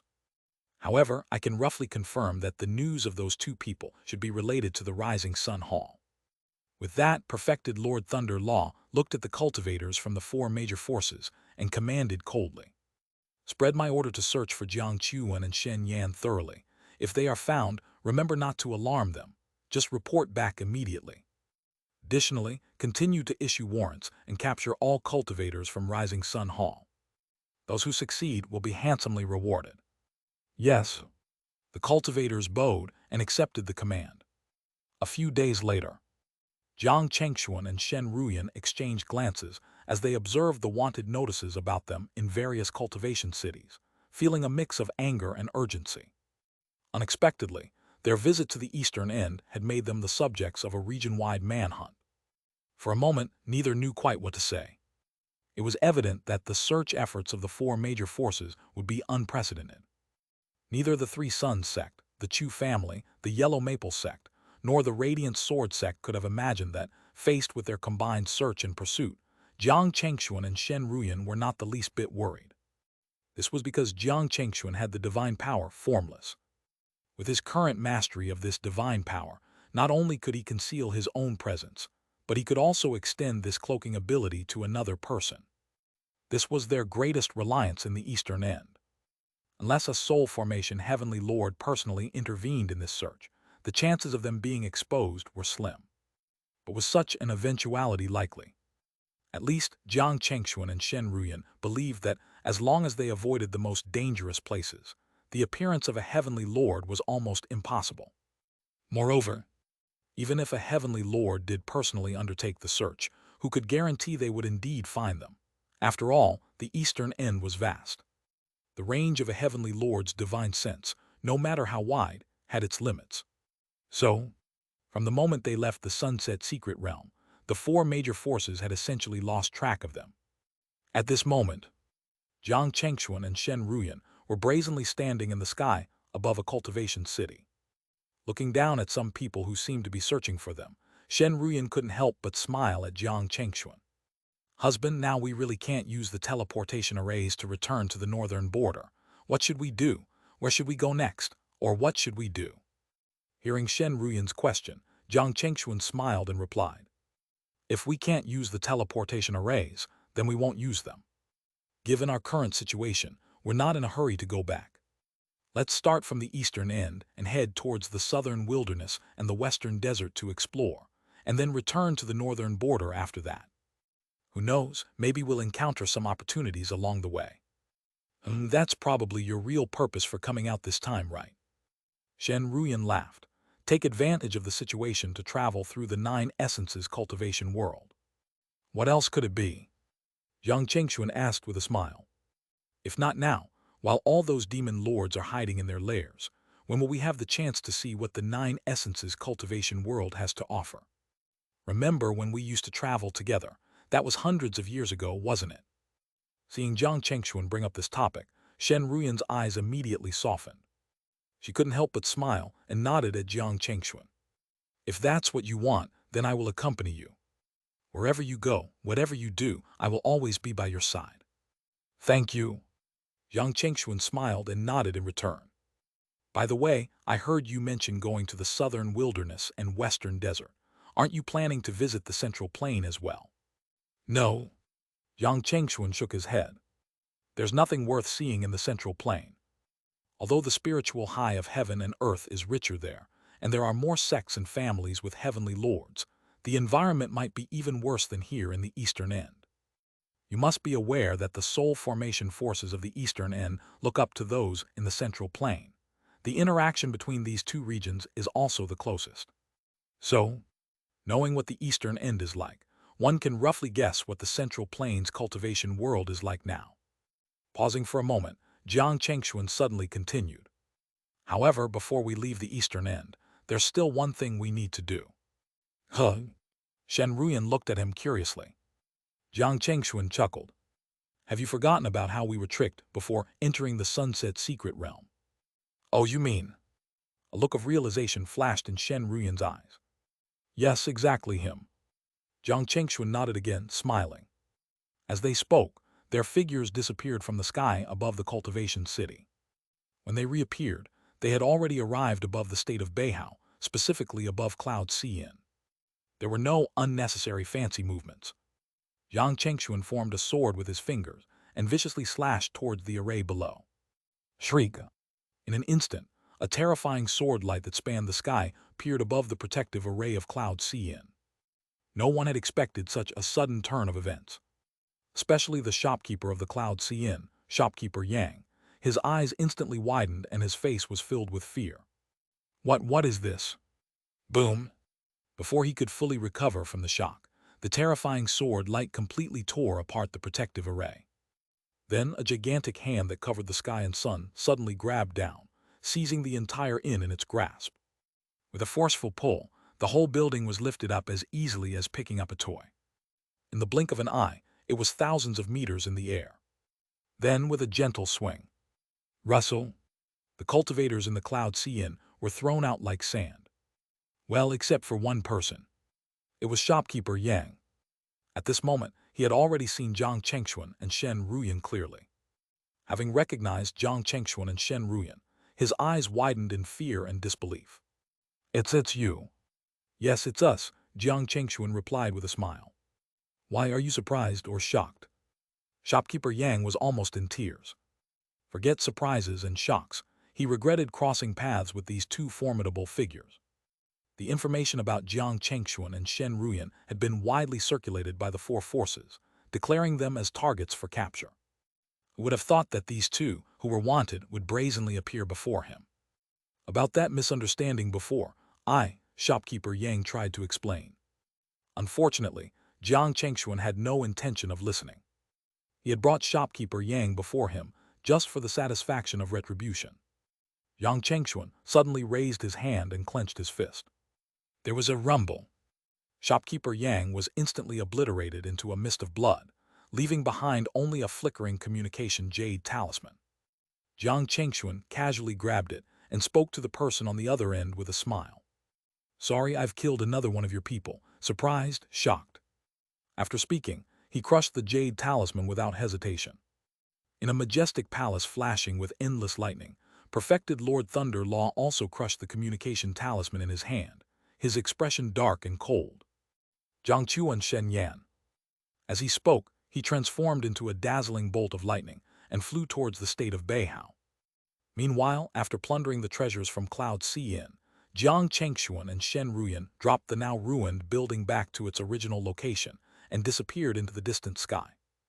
By the time perfected Lord Thunder Law and his group of cultivators arrived, they found only a dilapidated building and a group of panicked cultivators.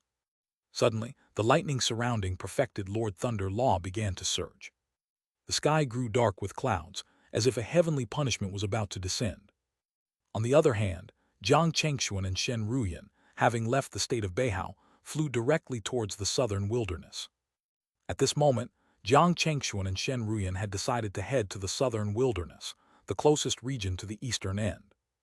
However, traveling from the eastern end to the southern wilderness, even with their current strength, would take several years at the very least.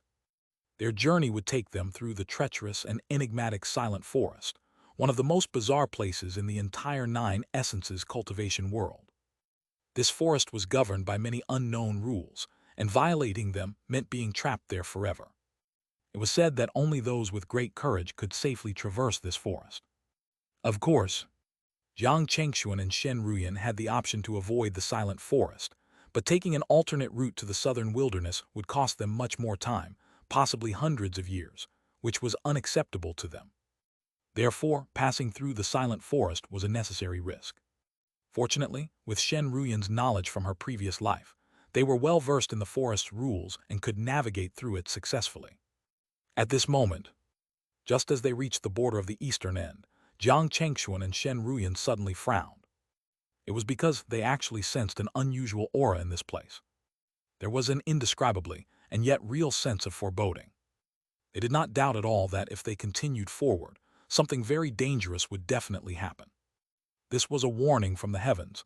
They had to take it seriously. What should we do? Should we force our way through or find another route? Shen Ruyan immediately sent a voice transmission to Jiang Chengxuan. Jiang Chengxuan did not make an immediate decision. Instead, he used the heavenly calculation technique to calculate and foresee outcomes to assess their situation. After a while, Jiang Chengxuan said, "No, we can't pass through here. We have to change our route. Let's leave immediately before our presence is detected."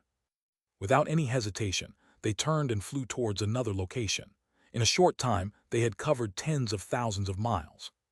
After a while, at the border where Jiang Chengxuan and Shen Ruyan were heading, a man in the uniform of the Three Suns sect with a flame pattern between his eyebrows could not help but slowly open his eyes.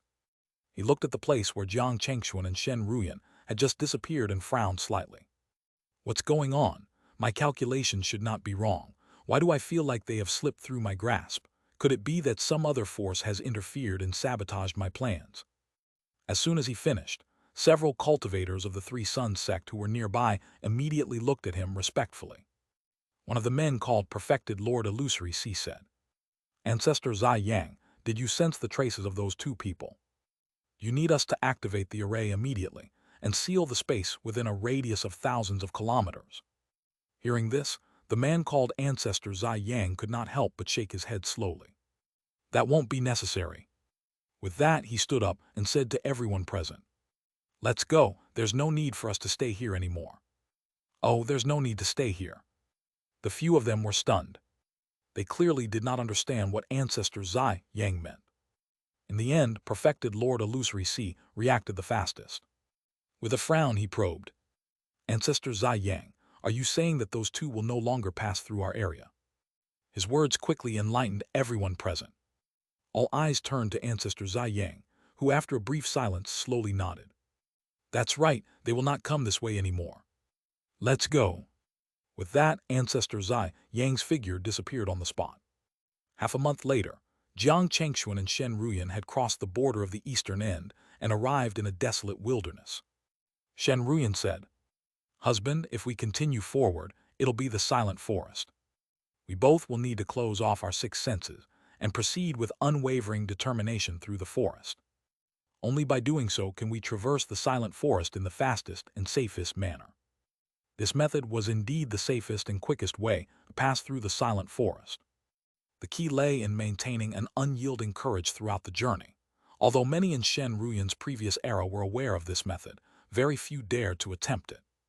After all, the Silent Forest was vast, and even at full speed, crossing it would take at least a month. Imagine being in an environment devoid of sound, smell, touch, and complete darkness for such an extended period. Without immense mental fortitude and unbreakable will, this feat was impossible, even for cultivators.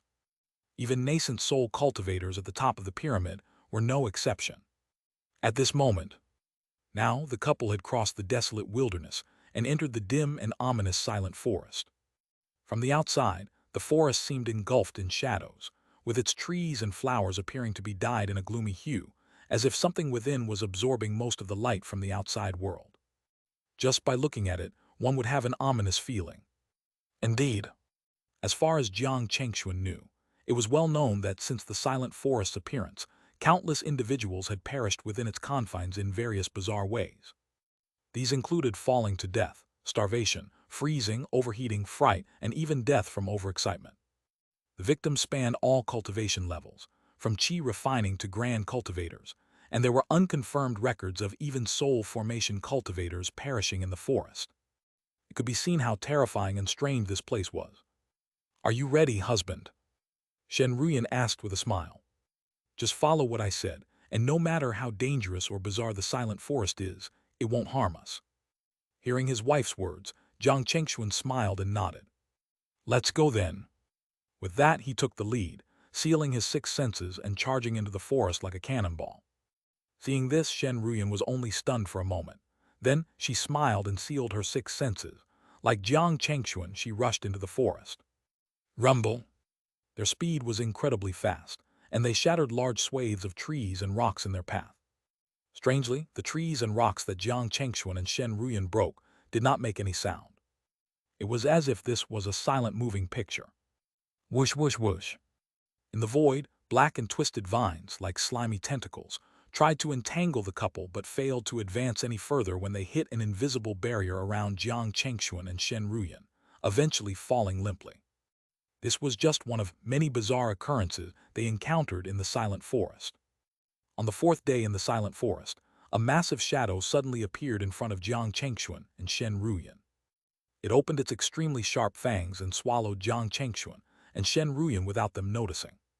Strangely enough, about an hour after being swallowed, Jiang Chengxuan and Shen Ruyan emerged unscathed from the other end of the shadow, as if they had just passed through a tunnel. On the 10th day, a vast expanse of black flames suddenly burst forth from under their feet, consuming everything around them and engulfing them in its fiery embrace. All the flowers, grass, trees, soil, and rocks in the surroundings became nourishment for the black flames. The flames became even more intense. Whoosh! After an unknown period of time, when Jiang Chengxuan and Shen Ruyan appeared again, they were on a huge mountain filled with blades. Kai kai kai kai. In an instant, flesh and blood flew everywhere. Jiang Chengxuan and Shen Ruyan's bodies were instantly dismembered and turned into blood mist.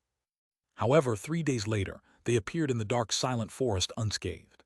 This time, they faced not a sea of corpses or a mountain of blades but magnificent palaces like fairy realms with flowers floating in the air. The colorful clouds turned into a rainbow and a long staircase under their feet. The spring water that was filled with spiritual chi was sprinkling down from the sky. Colorful koi jumped in the spiritual pool. Immortals with heavenly light shining above their heads and adorned in exquisite immortal robes, holding various celestial instruments, bowed to congratulate the couple. "Congratulations to both of you," they said with a grand yet silent voice echoing through the entire silent forest. "Congratulations on ascending to the ranks of immortals, being listed in the immortal registry, and from now on, shining as bright as the sun and moon, living as long as heaven and earth." Everything formed a bizarre balance and harmony at this moment. However, all these seemed irrelevant to Jiang Chengxuan and Shen Ruyan at the moment. They moved forward, unwavering, not looking back, nor stopping for a second. They were like logs, insensate to everything around them, shooting forward relentlessly. Finally, after a month had passed, they suddenly burst through an invisible bubble, emerging into sunlight. A gentle breeze carried the fresh scent of earth. The chilling, greasy, stiff, and eerie sensations gradually left their bodies. After the two of them flew thousands of meters forward, their six senses, which had been tightly sealed, finally opened with a bang. In an instant, all the senses returned to their bodies. Jiang Chengxuan and Shen Ruyan's eyes snapped open. Their divine sense, like surging tides, quickly spread in all directions. Buzz, buzz, buzz. Buzzing sounds filled the air as the 5 elements aureola and the thundercloud electric umbrella appeared above their heads. The golden void sword and the 5 lightning immortal slayer even emitted sharp sword chi that locked onto the upper, lower, left, and right sides. It was only after they were sure that there were no enemies around that they exchanged glances and sighed in relief. Only then did they have the chance to observe their surroundings. They realized that they had exited the silent forest and arrived at a vast plain. Perhaps due to its proximity to the forest, there were no signs of human activity around. Regardless, they had successfully traversed the silent forest. The month-long journey, especially with their senses completely sealed, had been an unparalleled test of their will. Now they had a feeling. As long as they were given a relatively safe environment, they were 100% confident that they could break through to the ninth level of nascent soul, which was the peak. Exchanging another glance, Jiang Chengxuan and Shen Ruyan seamlessly moved in unison, quickly advancing towards the front. A few months later, they finally officially stepped into the territory of southern wilderness. Upon entering, they immediately noticed the differences from the eastern end. First, the spiritual QJ of heaven and earth here was significantly weaker than in the eastern end, even less than in their northern border. The environment was the next striking difference. At a glance, the landscape was filled with signs of decay and ruin. Mountains had collapsed, rivers had dried up, and the earth was riddled with countless intersecting cracks. Even the cultivators here seemed numb and listless, their eyes dull and devoid of vitality. How could this be? Yang Chengxuan and Shen Ruyan were puzzled. The southern wilderness, though not as prosperous as the central plain or eastern end, should not be in such a state. Had they experienced some kind of disaster? As they pondered this, they tried to blend in with the local population to gather information. However, before they could act, several cultivators, dressed distinctly from the others and radiating robust energy, suddenly blocked their path. One of them, wearing a brocade robe and seemingly the leader, narrowed his eyes at Jiang Chengxuan and Shen Ruyan and spoke coldly. Unexpectedly, there are still some that slip through the net. Go. Arrest them. Huh? Hearing the words of the man in the brocade robe, Jiang Chengxuan and Shen Ruyan were both somewhat astonished. What is going on? What did he mean by two that slipped through the net? Had they come to the wrong place? They were both puzzled at this point. However, the cultivators accompanying the man in the brocade robe didn't hesitate. In a flash, they lunged at Jiang Chengxuan and Shen Ruyan. Jiang Chengxuan was speechless, and so was Shen Ruyan. Was there a misunderstanding? Since when did mere foundation establishment cultivators dare to challenge them? At this moment, Jiang Chengxuan and Shen Ruyan made no move. But those who were reaching for them suddenly froze in place, unable to move, only their eyes swirling with fear. The man in the brocade robe, a violet palace cultivator, noticed something was amiss. His pupils contracted as he stared intently at Jiang Chengxuan and Shen Ruyan, his expression shifting from disdain to seriousness.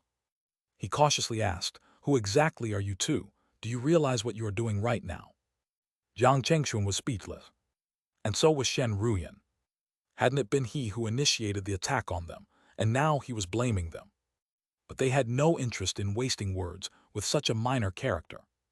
Jiang Chengxuan demanded, "You called us those who slipped through the net. What does that mean? Who are you? What has happened to this place? What exactly has transpired here?" You are not cultivators from the southern wilderness." It seemed that only at this moment did the brocade-robed man suddenly react. The two people in front of him should not be native cultivators of the southern wilderness. So what if we are? Jiang Chengxuan immediately frowned. Crack. Suddenly, the man's communication Jade talisman shattered into pieces. This caused his expression to immediately change. Jiang Chengxuan's expression had now turned cold. He fixed his gaze on the man in the brocade robe and said in a chilling tone, word by word, "In my presence, don't bother with those petty tricks. They're meaningless. Now answer the questions I just asked you." The man in the brocade robe's face turned red and then white. He had never felt so humiliated in his life, his expression contorting with frustration. Seeing this, Shen Ruyan's eyes turned cold. "Forget it, husband. If he doesn't want to talk, then we'll find out for ourselves."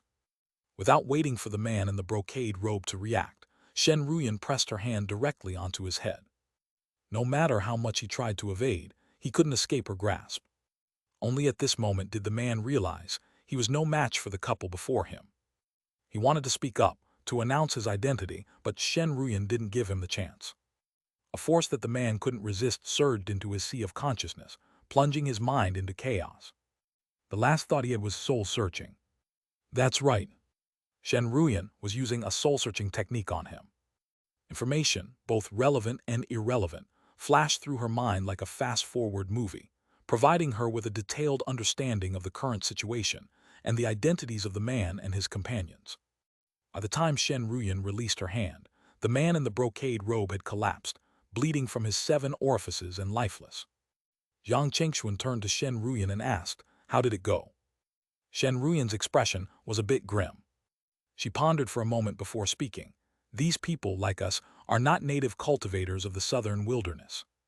Huh? Yang Chengxuan was somewhat surprised. Shen Ruyan nodded. "Yes, they are from the central plain. When the demonic calamity befell, Heavenly Lord Scripture Abyss and Heavenly Lord Cloud Thunder of the southern wilderness knew that they could not withstand the demonic calamity with their strength. So, they sent out a distress message to the central plain. The central plain, led by the Great Ling Imperial Palace and several other soul formation forces, demanded half of the southern wilderness's territories in return for their help. This included all the spiritual veins, minds, and even the cultivators, who were to remain untouched and not relocated. Only then would they assist the southern wilderness.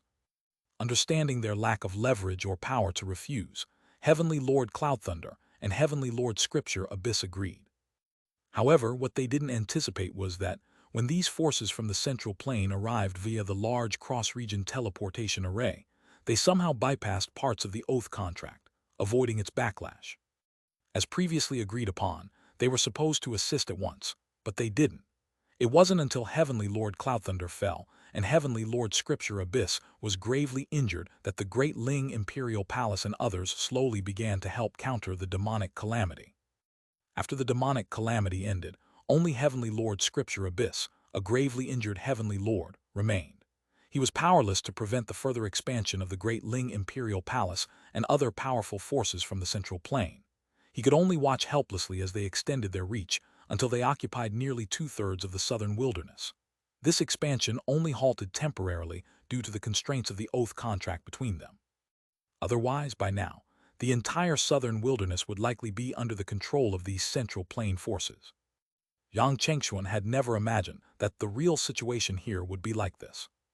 Being from the 9 Essences Cultivation world's foremost region, they didn't first think of uniting all available forces against the demonic calamity. Instead, they schemed against their own fellow cultivators and calculated how much benefit they could gain from this calamity. It was akin to those who profiteer during national crises, which is contemptible and detestable. No wonder Heavenly Lord Purple Flame and others from the northern border had refused to let the Central Plains Heavenly Lords intervene in their affairs, let alone accept their help. The appetites of these forces were too large, beyond what any reasonable person could accept. And after they occupied the territories of the southern wilderness, they didn't try to develop these lands. Instead, they heavily exploited the resources there. They even treated all the cultivators in these areas as slaves. Shen Ruyan added this piece of information, and Jiang Chengxuan finally understood why the scenery they encountered upon arriving in the southern wilderness was so desolate. Especially the cultivators they saw, with lifeless eyes and faces devoid of vitality, all numbed. It was no surprise that anyone would feel despair after enduring such treatment. "Do you know where we are now? How far is it from the region where Heavenly Lord Scripture Abyss and the others are?" Yang Chengxuan looked at Shen Ruyan. After a moment of thought, Shen Ruyan replied, "We are currently in the state of Great Yan. The place where Heavenly Lord Scripture Abyss resides, the state of Duo Deity, is still a considerable distance away. Even at our speed, flying there would take about 10 days. 10 days? Then let's go and take a look," Yang Chengxuan said with a smile. Shen Ruyan nodded. "All right, let's go and see." As they spoke, the bodies of the Foundation establishment cultivators they had frozen in midair turned into dust. "How dare you kill cultivators from my Heaven's Gate sect? You're courting death." At this moment, an angry shout suddenly sounded from behind Jiang Chengxuan and Shen Ruyan. A middle-aged cultivator in a long robe was charging towards Jiang Chengxuan and Shen Ruyan with several golden cores. However, Jiang Chengxuan and Shen Ruyan didn't turn around. Suddenly, a roar sounded in the air. Immediately after, an incomparably large earth dragon appeared in front of the cultivators. Bang! Without any suspense, a single strike from the earth dragon turned those cultivators into a mist of blood. The dragon then let out an excited roar and swiftly carried Jiang Chengxuan and Shen Ruyan towards the state of dual deity. Shortly afterward, 3 streams of light descended upon the scene. The leader was a pale, beardless man with narrow eyes and an aura of coldness. He was Yan Zhengying, a eunuch from the Great Ling Imperial Palace dispatched here, possessing an early nascent soul cultivation. Accompanying him were 2 early nascent soul cultivators from Heaven's Gate sect, Xianxia and Wuchen. The 3 of them, especially Xianxia and Wuchen, looked extremely grim at the sight before them. The deceased were members of their Heaven's Gate sect, and the audacious act of killing them in broad daylight was a clear sign of disrespect towards Heaven's Gate sect. Eunuch Yan. Xianxia turned to Yan Zhengying and spoke. The perpetrator who dared to openly kill our Heaven's Gate sect cultivators here must be extremely vicious. We hope you can use that secret artifact to help us identify the murderer. Our Heaven's Gate sect will be deeply grateful for your assistance. Hearing Xianxia's words, Yan Zhengying, the eunuch from the Great Ling Imperial Palace, produced a faint smile on his cold face. He nodded to Xianxia, indicating his readiness to assist. Rest assured, Taoist Xianxia, this person dared to blatantly kill members of your sect, which is not only a challenge to your sect, but also to our Great Ling Imperial Palace. I will help you reconstruct the scene to identify the killer. Yan Zhengying then took out a white rui, a sacred artifact, and placed it at the crime scene. As he channeled his dharmic power into it, the rui emitted a milky light, and a vague image began to emerge. Buzz, buzz, buzz. However, at that moment, an immense force seemed to strike the rui, causing its light to flicker and tremble. Then Yan Zhengying, Xianxia and Wuchen saw something shocking. Cracks suddenly appeared on the surface of the white rui. Crack! There was an ear-piercing sound. The entire white rui shattered into a pile of powder in front of Yan Zhengying. My flowing light spiritual jade. Yan Zhengying cried out in pain, as the rui was a precious treasure from the emperor of the Great Ling Imperial Palace. It was able to reveal what had happened in the past. But now, such a treasure had shattered just like that. It simply made Yan Zhengying's heart ache so much that he could not breathe. Xianxia and Wuchen from Heaven's Gate sect were equally stunned by the sudden destruction of the rui. They wondered who could have the power to cause such severe backlash to Yan Zhengying's treasure. Meanwhile, Jiang Chengxuan and Shen Ruyan, unaware of these developments, continued their journey. After about half a month, they finally arrived at the state of dual deity in the southern wilderness. It had to be said that the current southern wilderness had indeed fallen into an extremely low and desolate state. Along the way, almost all the cultivators they saw were the same as the ones they first saw. They were listless and numb. Other than mining and refining artifacts every day, there was nothing else they were allowed to do. In fact, even cultivation had become a very extravagant thing. Jiang Chengxuan and Shen Ruyan found it hard to imagine that the Great Ling Imperial Palace and the other soul formation forces would do such a thing to their fellow cultivators. How was this different from those demonic cultivators who did not treat people as humans? Moreover, these things were just a microcosm of it. There was no telling how many more ugly things were taking place in the dark. Fortunately, they had already arrived at the state of dual deity. The atmosphere and environment here were significantly better than other areas they had passed through. Including the concentration of spiritual chi in the world, it was stronger than other places. Soon, the couple settled down in an immortal city called Twin Snow City. This immortal city was also one of the largest immortal cities in the entire state of dual deity. It also had the support of a nascent soul sect like the Ice Jade Palace. It was said that the first supreme elder of the Ice Jade Palace, perfected Lord Ice Sea, had reached the late-stage nascent soul. It was one of the few large sects that followed Heavenly Lord Scripture Abyss. Jiang Chengxuan and Shen Ruyan came to Twin Snow City, seeking a stable environment to break through to the 9th-level nascent soul. At the same time, they also wanted to find out if there was a chance to find the level 5 armored wood vine in the southern wilderness. Like the wood-earth ganoderma that Jiang Chengxuan had obtained previously, it was one of the most important materials to refine the Eastern Green Dragon flag. Time passed slowly. In the blink of an eye, several years had passed. On this day, within a cave abode in Twin Snow City, Jiang Chengxuan was surrounded by mist produced by the spiritual spring marrow. As he circulated his technique, The spiritual spring marrow seemed to be pulled by some force and rapidly surged into his body. Once all the spiritual spring marrow was absorbed, Jiang Chengxuan heard a cracking sound in his ears. A surge of dharmic power, much stronger than before, burst forth from his body, significantly increasing his aura. At the same time, on his body, black and white air currents rotated. It actually made his body suddenly grow taller. 30 feet, 50 feet, 70 feet, 80 feet. After reaching 80 feet, it slowly stopped. He clenched his fists lightly. Jiang Chengxuan immediately felt that his physical strength was also several times stronger than before, especially his defense. At this moment, even ordinary level 5 true treasures would find it very difficult to cause any substantial damage to his body. This seclusion actually allowed his cultivation and body to break through. They both reached the peak of nascent soul. At this moment, Jiang Chengxuan finally had some confidence. Previously, if he did not use the tenfold pill, he could only survive against a soul formation heavenly lord. But now he felt that he had the ability to fight a soul formation heavenly lord. With the addition of the tenfold pill, it was very likely that he would be able to defeat one. Although Jiang Chengxuan was not a soul formation heavenly lord yet, he already had the ability to challenge a soul formation heavenly lord. When he came out of his cave abode, Jiang Chengxuan saw that Shen Ruyan had not come out of seclusion. He was not in a hurry and waited outside. About half a year later, Jiang Chengxuan, who was sitting cross-legged, suddenly looked in Shen Ruyan's direction. The door of the seclusion room slowly opened. Shen Ruyan, who was wearing a light green dress, walked out. Jiang Chengxuan immediately sensed a profound and immeasurable aura emanating from her, significantly more robust than before. He couldn't help but smile and greeted her. "Congratulations, wife." "Thank you."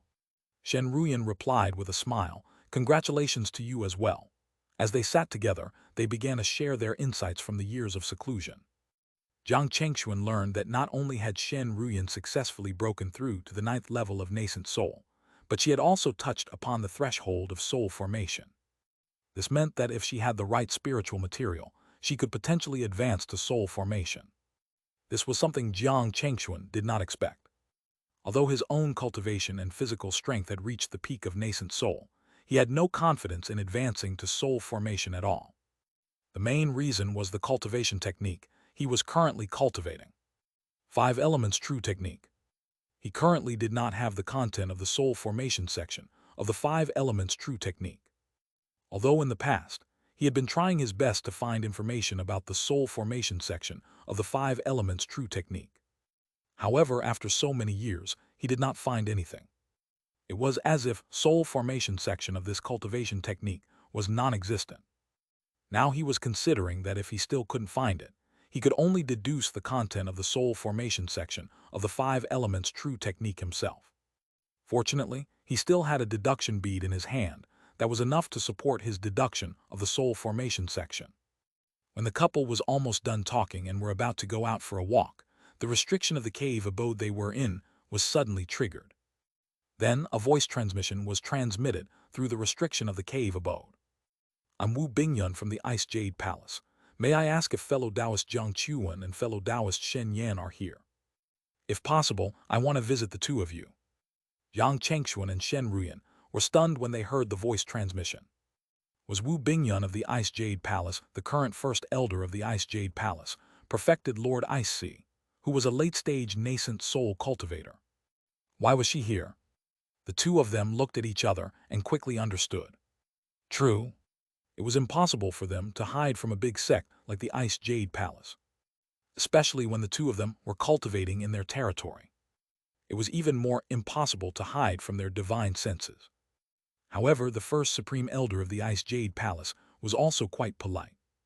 Although she had triggered the restrictions on their cave abode, it would not affect them. Including that voice transmission, it was also sent in as a message. Which meant, if the two of them were still in seclusion, the actions of the Ice Jade Palace's first Supreme Elder would not affect their seclusion. At that thought, Jiang Chengxuan and Shen Ruyan decided to go out and meet perfected Lord Ice Sea. Firstly, it was out of courtesy. Secondly, they wanted to see if they could find what they wanted in the southern wilderness through this grand cultivator.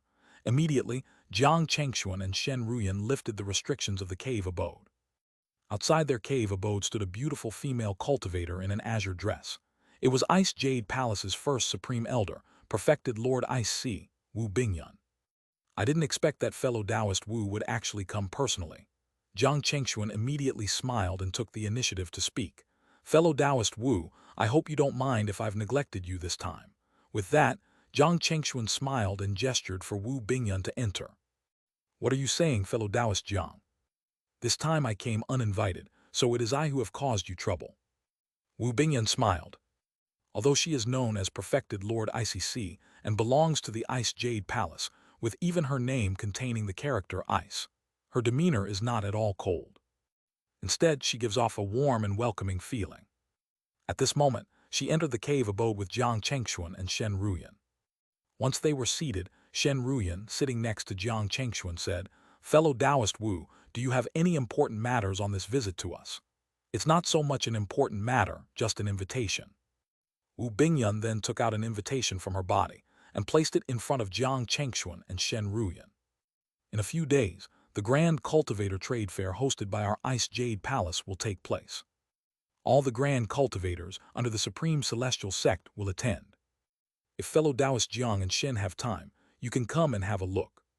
Perhaps there will be something of interest to both of you. The Supreme Celestial Sect mentioned by Wu Bingyun is the sect where Heavenly Lord Scripture Abyss belongs. Clearly, this exchange is mainly for Grand Cultivators affiliated with the Supreme Celestial Sect and its subordinate forces. Jiang Chengxuan and Shen Ruyan were somewhat tempted. Such a large-scale trade fair might indeed have what they needed. Thinking this, Jiang Chengxuan immediately said to Wu Bingyun, "Thank you, fellow Taoist Wu. When the time comes, if we have nothing else to do, we will definitely be there."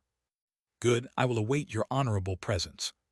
Wu Bingyun smiled and stood up. She apparently had no intention of staying longer. After bidding farewell to Jiang Chengxuan and Shen Ruyan, she left. Watching Wu Bingyun's departing figure, Jiang Chengxuan fell into thought.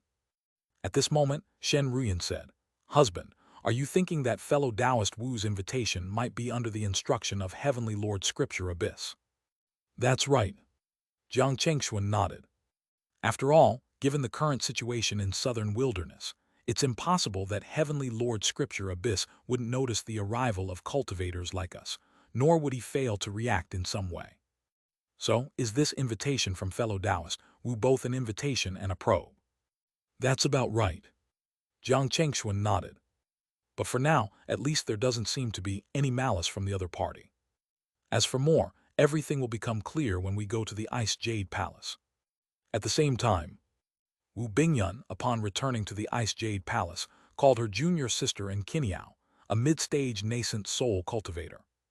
"How is it, junior sister N? Did you find out the true background of Jiang Chuan and Shen Yan?"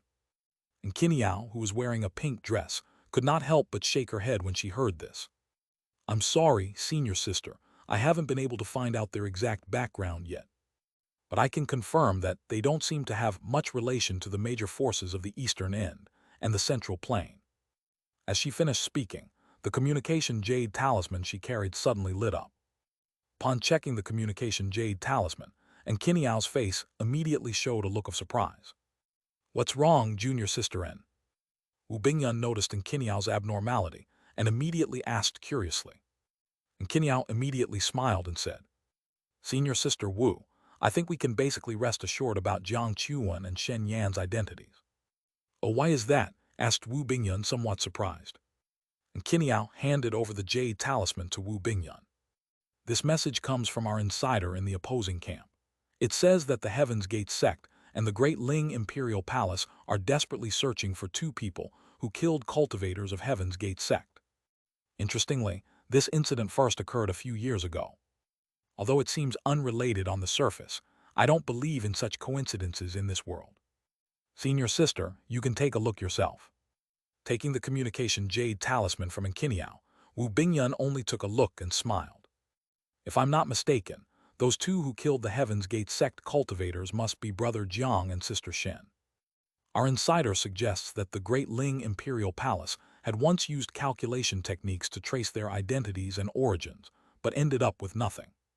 Not only that, but they also suffered a great backlash. Interestingly, I also asked Taoist Nether Star of the Supreme Celestial Sect last year to divine their origins. He had barely started when he informed me that these two were beyond divination, and that attempting it would bring backlash. So, I have every reason to suspect that the people the Great Ling Imperial Palace is looking for are indeed Brother Jiang and Sister Shen. At this point, Wu Bingyun paused for a moment before continuing. If this is the case, then there should be no issue with the identities of Brother Jiang and Sister Shen. After all, the enemy of an enemy is a friend. Moreover, we might even become true friends with them. A few days later, Ice Jade Palace. Powerful streaks of light descended on the highest peak of the Ice Jade Palace, the Divine Ice Peak. Looking around, all present were nascent soul cultivators, with 6 or 7 of them exuding deep and vast auras, far surpassing ordinary nascent soul cultivators. Clearly, these 6 or 7 people were all late-stage nascent soul cultivators. Although the trade fair was meant for grand cultivators, rules are not rigid, and people are flexible. There was no rule against grand cultivators bringing their people to see the world and make new acquaintances. While the crowd was greeting and conversing with each other, 2 incredibly powerful auras suddenly approached from afar. Everyone couldn't help but turn their heads to look. The aura alone made it clear that the newcomers were nascent soul grand cultivators. Wu Bingyun, the host of the trade fair, smiled and stepped forward to welcome the 2 figures. Brother Jiang, Sister Shen, you have finally arrived. The 2 parties exchanged pleasantries, causing many in the crowd to look on with surprise and curiosity. Clearly, those present at the venue were unfamiliar with Jiang Chengxuan and Shen Ruyan. However, what surprised them the most was Wu Bingyun's attitude towards these 2 individuals. Fairy-N, do you know who those 2 are? At this moment, a young man in a black Taoist robe appeared beside Xianxia and asked her with a smile. Fellow Taoist Nether Star. Xianxia was initially startled to see the young man who had suddenly appeared beside her. After pondering for a moment, she briefed Perfected Lord Nether Star about the 2. I see. Perfected Lord Nether Star nodded thoughtfully. After a while, Wu Bingyun, accompanied by Jiang Chengxuan and Shen Ruyan, joined the crowd and began introducing them to the cultivators attending the trade fair. When she brought Jiang Chengxuan and Shen Ruyan to Perfected Lord Nether Star, he took the initiative to greet them with a smile. TM Nether Star from the Supreme Celestial Sect, I'm very happy to meet the 2 of you here. Then Perfected Lord Nether Star cupped his fists at Jiang Chengxuan and Shen Ruyan. So it's fellow Taoist Nether Star, nice to meet you. Jiang Chengxuan and Shen Ruyan immediately returned the greeting politely. They had already heard from Wu Bingyun about Perfected Lord Nether Star, the direct disciple of Heavenly Lord Scripture Abyss, whose cultivation level was also at the 9th level of nascent soul. After exchanging pleasantries, they all took their seats at the main area of the trade fair, as arranged by Wu Bingyun. More and more cultivators arrived. But no more grand cultivators appeared, mainly early and mid-stage nascent soul cultivators. Their reason for coming here was very simple. They were here to visit the Ice Jade Palace. Everyone was well aware of this. It was impossible for Wu Bingyun and Xianxia and the others to do such a rude thing as to chase them away. No matter what, they were guests from afar. Since they were here, the Ice Jade Palace had to treat them politely. However, these people were not arranged to sit at the main seat, which was arranged for the group of peak nascent soul cultivators. Instead, they were arranged to sit in another area for them to communicate. While the atmosphere grew more lively, and the grand cultivators, including Jiang Chengxuan, were about to start the trading segment, 2 incredibly strong auras suddenly approached from the distant sky, their auras surpassing most of the grand cultivators present. Peak nascent soul. Almost instantly, Jiang Chengxuan and the others assessed the newcomers' cultivation level and strength. However, who could these new arrivals be at this time? Wu Bingyun didn't recall inviting such powerful peak nascent soul cultivators. No, those 2 they are. Suddenly, a grand cultivator named Wan Kang, with a sudden change in expression, slowly uttered 2 names. They are Perfected Lord Tianfu and Perfected Lord Tianhe from the Heaven's Gate sect. What, it's them? Everyone's expressions changed noticeably. Clearly, no one expected that cultivators from Heaven's Gate sect would appear at this trade fair. Wu Bingyun's face turned extremely grim. Even a fool could tell that Tianfu and Tian's arrival at their event was not with good intentions. Unquestionably, they were unwelcome guests. Helhaza. Fairy Wu, why didn't you inform us in advance that you were holding such a gathering? Now that we've come uninvited, I hope you and the fellow cultivators here wouldn't mind our presence. A voice sounded before the figure had even arrived, causing the expressions of everyone present to shift slightly. Arrogant, how arrogant. One could clearly see that a trace of anger had already appeared in the eyes of many people present. Wu Bingyan was no exception. However, as the host of this grand cultivator trade fair, she quickly calmed down after her initial emotions. Her face betrayed no further emotion as she calmly said, "Why would we not welcome esteemed guests like yourselves? We didn't notify you because we were aware of your busy schedules and didn't wish to intrude. Since you are here now, please join us." Though she invited them to take a seat, there were no spare seats in the area designated for the grand cultivators. This made some of the people who were originally angry curl their lips into a mocking smile. Tianfu and Tianhe, however, were unfazed. They cheerfully produced 2 chairs from their storage rings and seated themselves among the others. Tianfu even joked, "Fairy Wu, it seems you need to improve the education of your disciples. They don't even know to offer a seat to a senior, which is quite lacking in manners." Wu Bingyan's pretty face immediately darkened. "How I educate my disciples is my own business. You don't have to worry about it." After this retort, she redirected her attention to the other grand cultivators. "Everyone, it's almost time. If there's nothing else, let's begin." As she spoke, she took out 2 jade boxes. The jade box was opened. There were 2 items inside. One was a yellow spiritual fruit. After consuming it, it could increase the dharmic power of a grand cultivator for 80 years. The other item was a fist-sized red crystal. It was called the Red Dragon Jade. It was a precious material to refine a level 5 true treasure or increase the power of a level 5 fire element true treasure. The value of these items speaks for itself. I wish to exchange them for ice attribute materials of similar quality or corresponding level 5 pills or spiritual items. It was undeniable that the 2 items Wu Bingyan took out were attractive to many grand cultivators, especially the yellow spiritual fruit.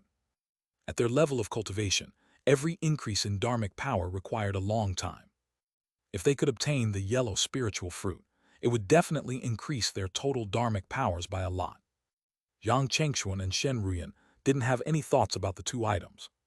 In fact, with their current foundation, other than some special items and some spiritual items needed to break through to soul formation, it was already very difficult for them to be interested in anything else. However, the others present were different. Soon, someone offered Wu Bingyan the items she sought, and a successful exchange was made. "I have a level 5 Earth Heart Lotus Fire," announced perfected Lord Wan Kang, producing a flame that appeared yellow on the outside but green at its core. This Earth Heart Lotus Fire, ranked 43rd among the heavenly fires, caught Shen Ruyan's attention, and she looked towards Jiang Chengxuan, seeking his opinion on whether they should acquire this rare and powerful flame. However, Jiang Chengxuan shook his head at Shen Ruyan, indicating that they would not pursue the Earth Heart Lotus Fire. At this moment, he already had the Ruby Flame and the Pure Yang True Fire. If the Sun True Fire and the Eternal Scorching Sun Furnace was included, there would be 3 types. Although the Earth Heart Lotus Fire was also a heavenly flame, it was really not of much use to the current Jiang Chengxuan. Unless it was a heavenly flame like the Pure Yin True Fire, Jiang Chengxuan would not really care. After Wan Kang completed his trade, it was perfected Lord Netherstar's turn. He presented a vine emitting a vibrant green glow, brimming with a strong sense of vitality. At its tip was a crystal resembling an emerald, exuding an unmatched wood energy. "That is." Jiang Chengxuan's eyes narrowed. Perfected Lord Netherstar announced, "This is a level 5 armored wood vine. I wish to exchange it for an item that can enhance the strength of the primordial spirit." His announcement immediately captured the attention of everyone present, including Tianfu and Tianhe, who exchanged a glance. He suddenly took out a white fruit from his body and said to perfected Lord Netherstar, "Fellow Taoist Netherstar, this white jade phantom fruit can strengthen a cultivator's primordial spirit. I wonder if I can exchange it for the armored wood vine." When he saw the white jade phantom fruit, perfected Lord Netherstar's eyes lit up even though he knew that they were enemies. But soon his expression darkened. This was because the aura on the white jade phantom fruit that Tianhe took out was not pure. It was obvious that it had been previously tainted and only superficially cleansed. Although it was still usable, its efficacy and value were significantly reduced. Aren't you being unreasonable to use this impure white jade phantom fruit to exchange for this armored wood vine? In response to perfected Lord Netherstar's question, Tianfu and Tian did not seem to mind. Tianfu chuckled and said, "Fellow Taoist Netherstar, your words are not quite right. I think, fellow Taoist Netherstar, the reason you want to use the armored wood vine to exchange for an item that can enhance the strength of your primordial spirit is probably to prepare for the breakthrough to soul formation, right? You must also be aware that there aren't many spiritual items that can be useful to you. It just so happens that our white jade phantom fruit is one of them. Although it was once contaminated by demonic chi, we have already cleansed it. This I'm sure you and everyone present can see. As for its aura not being so pure, that can't be helped. After all, having been contaminated by demonic chi, it's normal for its spiritual nature to be somewhat diminished.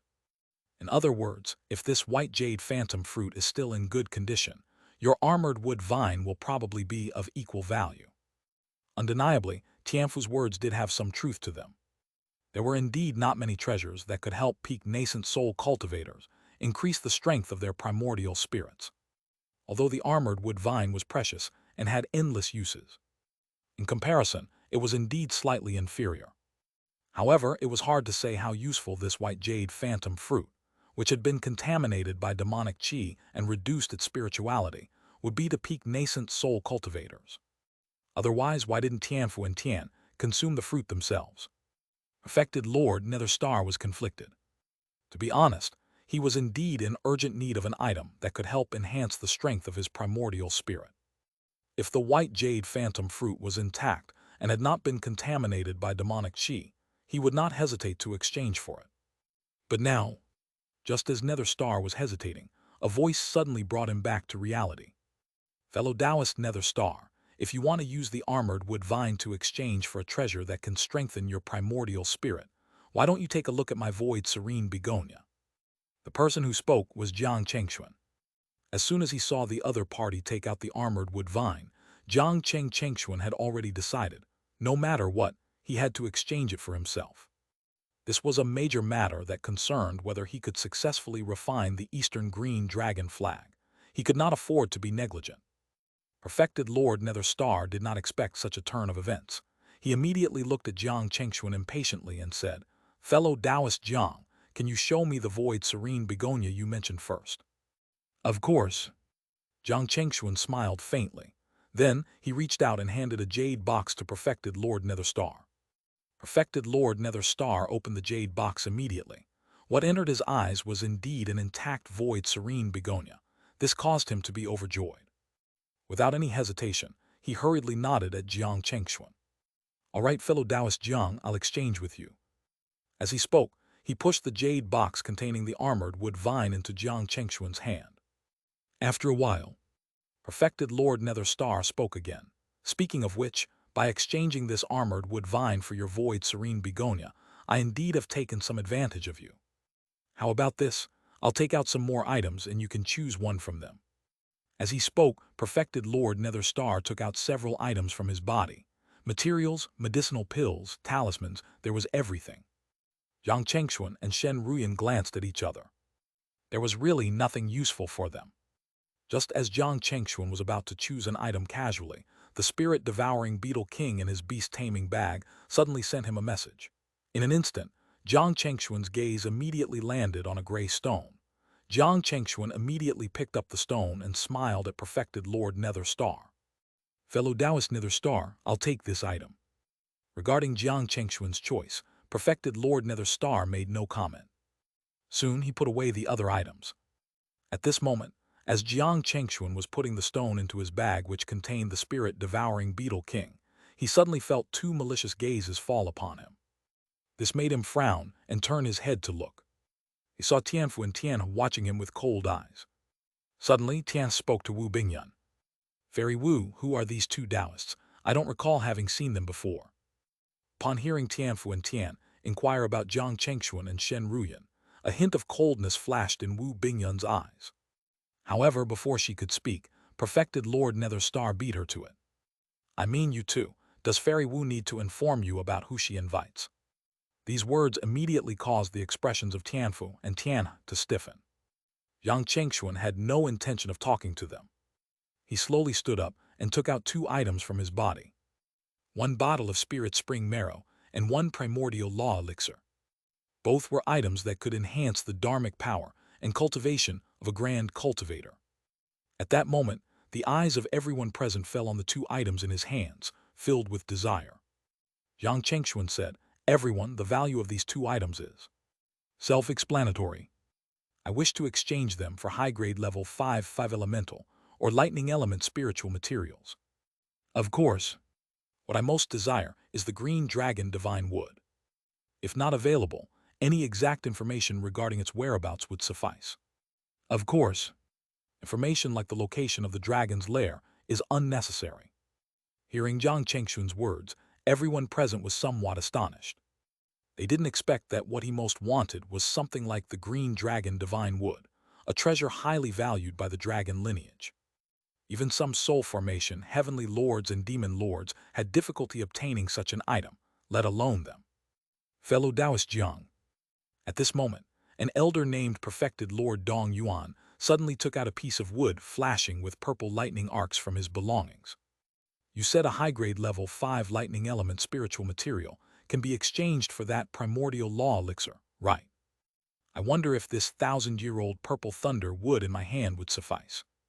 Seeing the purple thunder wood taken out by Dong Yuan, Jiang Chengxuan turned his gaze to Shen Ruyan by his side.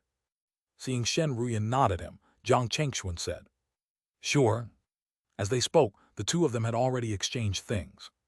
Following this, others in the venue started to present the 5 elemental spiritual materials Jiang Chengxuan needed.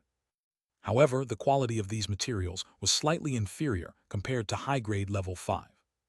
Jiang Chengxuan did not agree.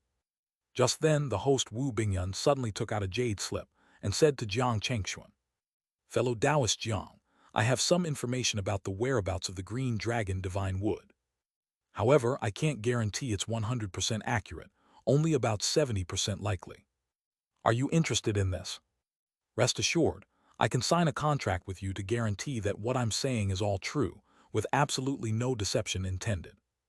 Hearing Wu Bingyun's words, Jiang Chengxuan immediately became interested. His impression of Wu Bingyun was quite favorable. Especially in such matters, if it were other cultivators, deception might be expected. Anyone deceived could only blame their bad luck. But as the host, Wu Bingyun obviously couldn't act like everyone else. If she also engaged in exchanges using false or deceiving items, and it was discovered, the reputation of the entire Ice Jade Palace would be affected. In the future, any trade fair held by the Ice Jade Palace would likely not attract many participants. So, in this matter at hand, the words of Wu Bingyun were quite credible. Even so, Jiang Chengxuan would still go through all the necessary procedures and sign the required contracts, without missing any step. Without much hesitation, he quickly reached an agreement with Wu Bingyun for this exchange. After obtaining the jade slip from Wu Bingyun, Jiang Chengxuan immediately began to carefully examine its contents.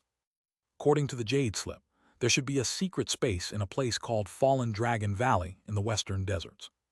And the green dragon divine wood that Jiang Chengxuan sought was likely located in that secret space. This meant that if Jiang Chengxuan wanted to find the green dragon divine wood as indicated in the jade slip, he would have to make a journey to the western deserts. This really means I have to travel around the entire 9 essences cultivation world. Jiang Chengxuan smiled bitterly in his heart.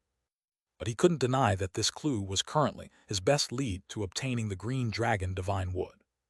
After all, with his current strength, Jiang Chengxuan did not dare venture into the dragon's lair. Even the heavenly lords would hesitate to do so. After some time, the trade fair ended. The group of cultivators also began to leave. However, Jiang Chengxuan and Shen Ruyan did not hurry to leave. They approached Wu Bingyun and Perfected Lord Nether Star, who were still present, and inquired, "Fellow Taoist Wu, fellow Taoist Nether Star, regarding the super-large cross-region teleportation array to the western deserts, do you know if such a facility exists here and when it might be activated?" Their situation was not like it had been in the eastern end.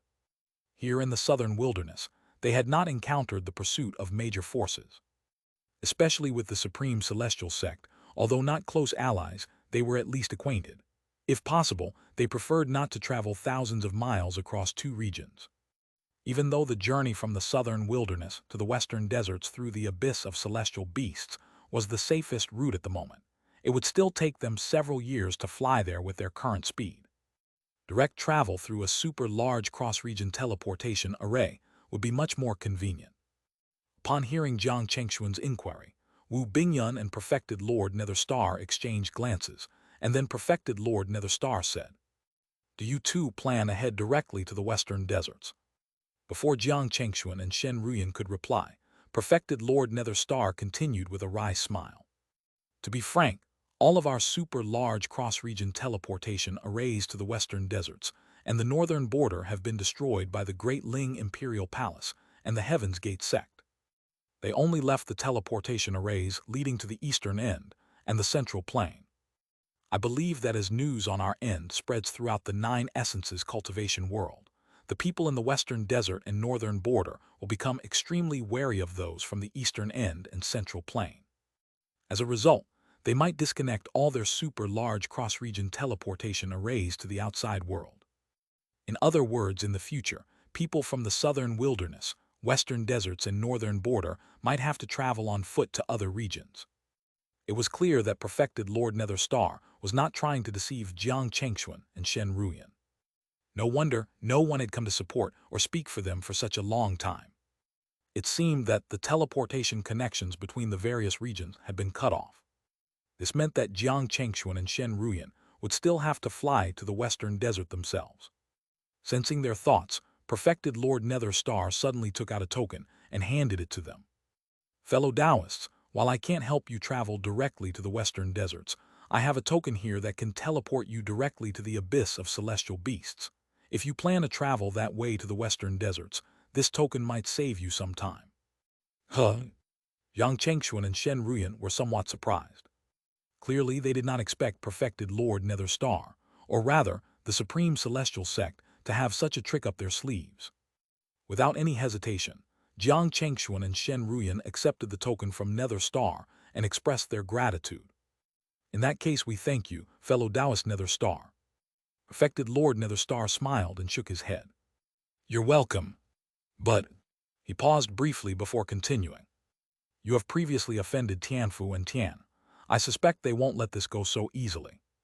It's possible that the moment you leave the Ice Jade Palace, you might be attacked by them. You have to be wary of this." Jiang Chengshuan and Shen Ruyan were already aware of this possibility. Shen Ruyan responded with a smile, "Don't worry, my husband and I have already planned for this. If possible, we will deal with those two, as a way of thanking you for the teleportation token." Shen Ruyan's words clearly stunned Perfected Lord Netherstar and Wu Bingyun. At the same time, several thousand miles away from the Ice Jade Palace, Tianfu and Tian were watching the direction of the Ice Jade Palace with cold eyes. Tian asked, "Senior brother, do you think those two will leave the Ice Jade Palace so soon?" Tianfu shook his head. "I'm not sure, but it doesn't hurt for us to wait here for a while. For the armored wood vine, what's the big deal if you and I waste some time here?" "That's true." True Monarch Sky River nodded. "If not for the fact that there's a peak level 5 array in the Ice Jade Palace, we definitely wouldn't have let it go so easily." At this point, Tian suddenly thought of something and asked Tianfu again, "By the way, senior brother, I saw that you seem to have contacted other senior brothers and sisters just now. How is it? Are they willing to come?" "Yes, Tianyao and Tianjing have both agreed. I promised them that after dealing with those two, they could take 80% of the remaining treasures, excluding the armored wood vine. If nothing goes wrong, they should join us within 3 days. Hopefully, those two will stay in the Ice Jade Palace a bit longer and not leave so soon. With the 4 of us together, even with Perfected Lord Netherstar, they won't be able to escape." As Tianfu was speaking, his expression suddenly changed. "Damn it! The 2 of them have already left the Ice Jade Palace. Why so early?" Tian was also shocked. He hurriedly looked up. As expected, they discovered 2 familiar figures outside the Ice Jade Palace. They had flown out of the range of the Ice Jade Palace and were flying towards them. "Senior brother, what should we do now?" Tian's expression turned ugly. However, a fierce light flashed in Tianfu's eyes. Let's conceal our aura completely and wait for them to pass by us, then strike them with full force. I don't believe that two cultivators, at most in the late stage of nascent soul, can withstand a full blow from us at the peak of nascent soul. As he spoke, Tianfu produced a talisman that could conceal their presence. With its activation, he and Tian seemed to vanish into thin air, becoming undetectable. At the same time, when Zhang Chengxuan and Shen Ruyan were about 1,000 miles away from Tianfu and Tian, they immediately sensed their presence. Despite their concealed auras and the use of the talisman, they couldn't hide from the couple. The couple even had a rough idea of what Tianfu and Tian were planning to do. Therefore, in the next moment, when the distance between them was about 700 miles, Zhang Chengxuan and Shen Ruyan exchanged a glance. Suddenly, two sword lights, radiating endless sharpness, slashed towards the hidden Tianfu and Tian from both sides. Boom! A terrifying surge of energy erupted. Tianfu and Tian, despite their concealed presence, were shocked that Zhang Chengxuan and Shen Ruyan had found them. More importantly, the couple's attack was swift and merciless. Just one strike nearly caused them severe injuries. How could this be? The couple's cultivation and strength were clearly not that of ordinary late-stage nascent soul cultivators. Just as Tianfu and Tian were about to speak, the power of the sword lights from Zhang Chengxuan and Shen Ruyan suddenly intensified. There was a rumble. The sword lights, like a reversed galaxy, tore through the protective treasures of Tianfu and Tian Zhenjun, slicing their physical bodies into shreds. Arg! Such a brutal end was something neither Tianfu nor Tian had anticipated. Their nascent souls quickly escaped from their shattered bodies, not having a moment to think of anything else. Their plump nascent souls began to burn their essence, attempting to flee far away. However, at this moment, terrifying fist shadows and lightning landed on Tianfu and Tian's nascent soul. Just as their nascent souls flew 100 miles, they exploded into nothingness in midair. A violent surge of spiritual qi suddenly spread out across the sky. Wu Bingyun and perfected Lord Nether Star, who were in the Ice Jade Palace, gasped upon seeing this scene. One had to know that Tianfu and Tian were both peak nascent soul cultivators. And what happened? They couldn't even withstand a few moves against Zhang Chengxuan and Shen Ruyan, effectively being annihilated instantly. This level of strength and cultivation clearly surpassed the ordinary nascent soul level. Wu Bingyun couldn't help but ask perfected Lord Nether Star, fellow Taoist Nether Star, could it be that fellow Taoist Jiang and fellow Taoist Shen have already taken that step? Perfected Lord Nether Star nodded. I think so. After a pause, perfected Lord Nether Star continued. And perhaps even beyond that. At the same time, Zhang Chengxuan and Shen Ruyan, after collecting the storage rings of Tianfu and Tian, headed straight for the teleportation array that led directly to the abyss of celestial beasts. Upon reaching the site, and using the teleportation token given by Perfected Lord Nether Star, the teleportation array lit up brilliantly. There was a whoosh. In an instant, Zhang Chengxuan and Shen Ruyan vanished from their original location. At the same time, two equally formidable figures suddenly appeared at the site of Tianfu and Tian's demise, their faces revealing shock. Tianfu and Tian have fallen. Who could have done this? For a moment, their expressions fluctuated. They looked in the direction of the Ice Jade Palace in fear. After pondering for a moment, they did not stay here any longer and disappeared in the blink of an eye. At the same time, over a vast blue sea, two figures suddenly appeared out of thin air. These were none other than Zhang Chengxuan and Shen Ruyan. They looked around, confirming that this was indeed the abyss of celestial beasts. It seemed that perfected Lord Nether Star was not fooling around with them. The journey to the western desert from here would take several years, even at their speed. In the past, the abyss of celestial beasts was considered a dangerous area, filled with numerous aquatic demons and bizarre sea monsters. But now, in the aftermath of the recent demon calamity, even if the aquatic demons in the sea below detected them, they likely wouldn't dare to attack, fearing the backlash that they couldn't withstand. Yang Chengxuan and Shen Ruyan only needed to be cautious of the less intelligent sea monsters. Swoosh swoosh. Gliding over the sea, they soon left long white trails in the sky. And so, seasons changed, and years passed in the blink of an eye. On this day, As the couple was about to leave the abyss of celestial beasts, they suddenly detected a series of majestic palaces in their divine senses.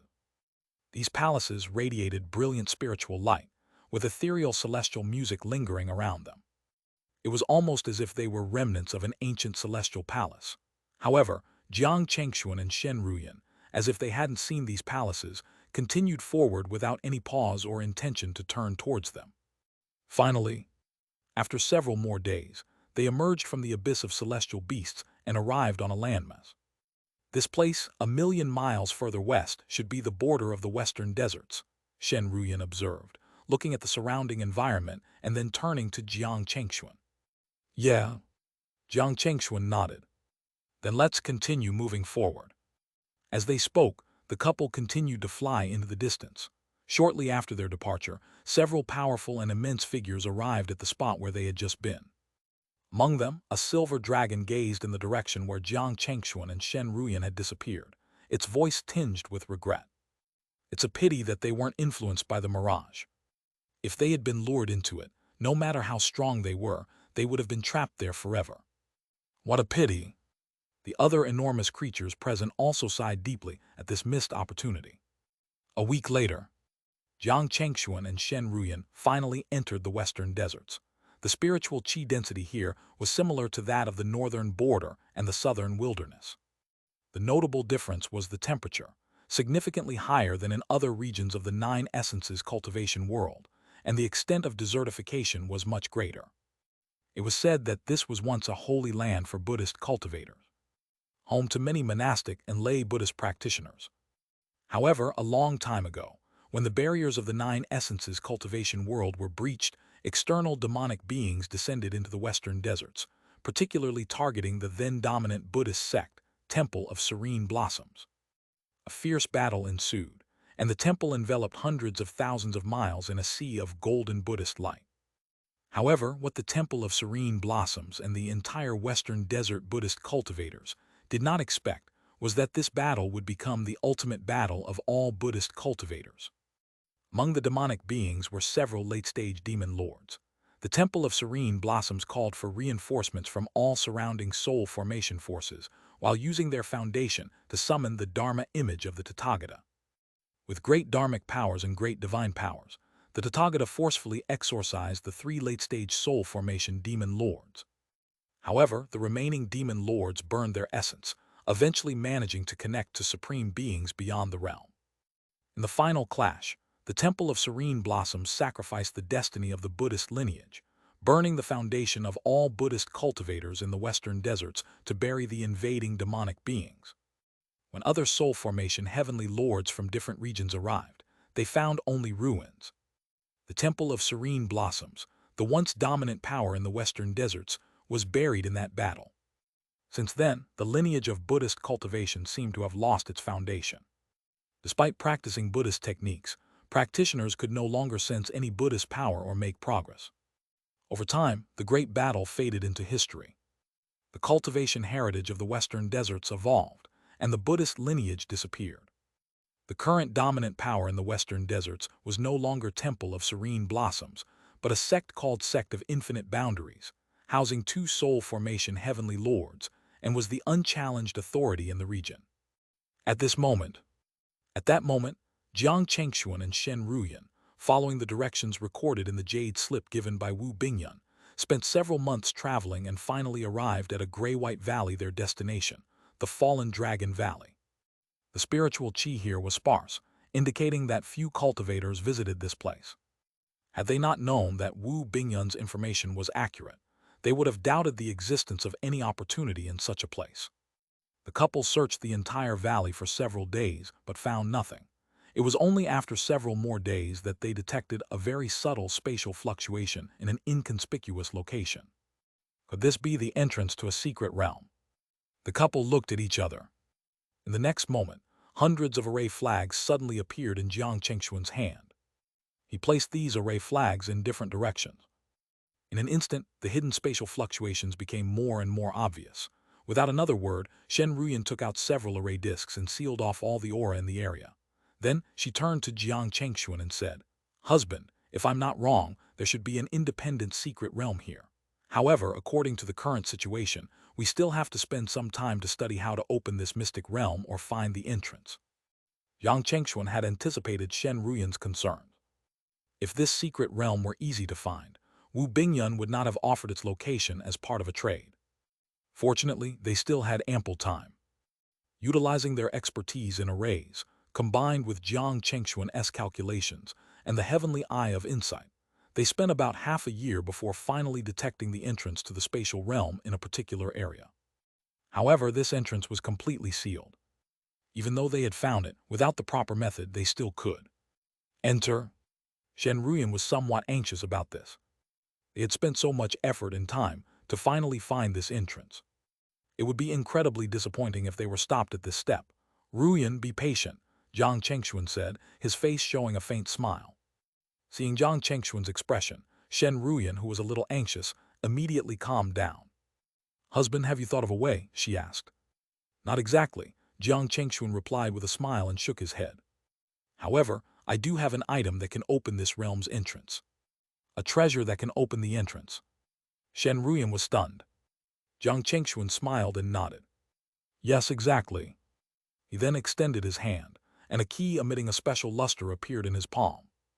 It was the universal array breaking key he had obtained from the system, capable of breaking all seals, barriers, and arrays, as well as opening any sealed entrances or doors.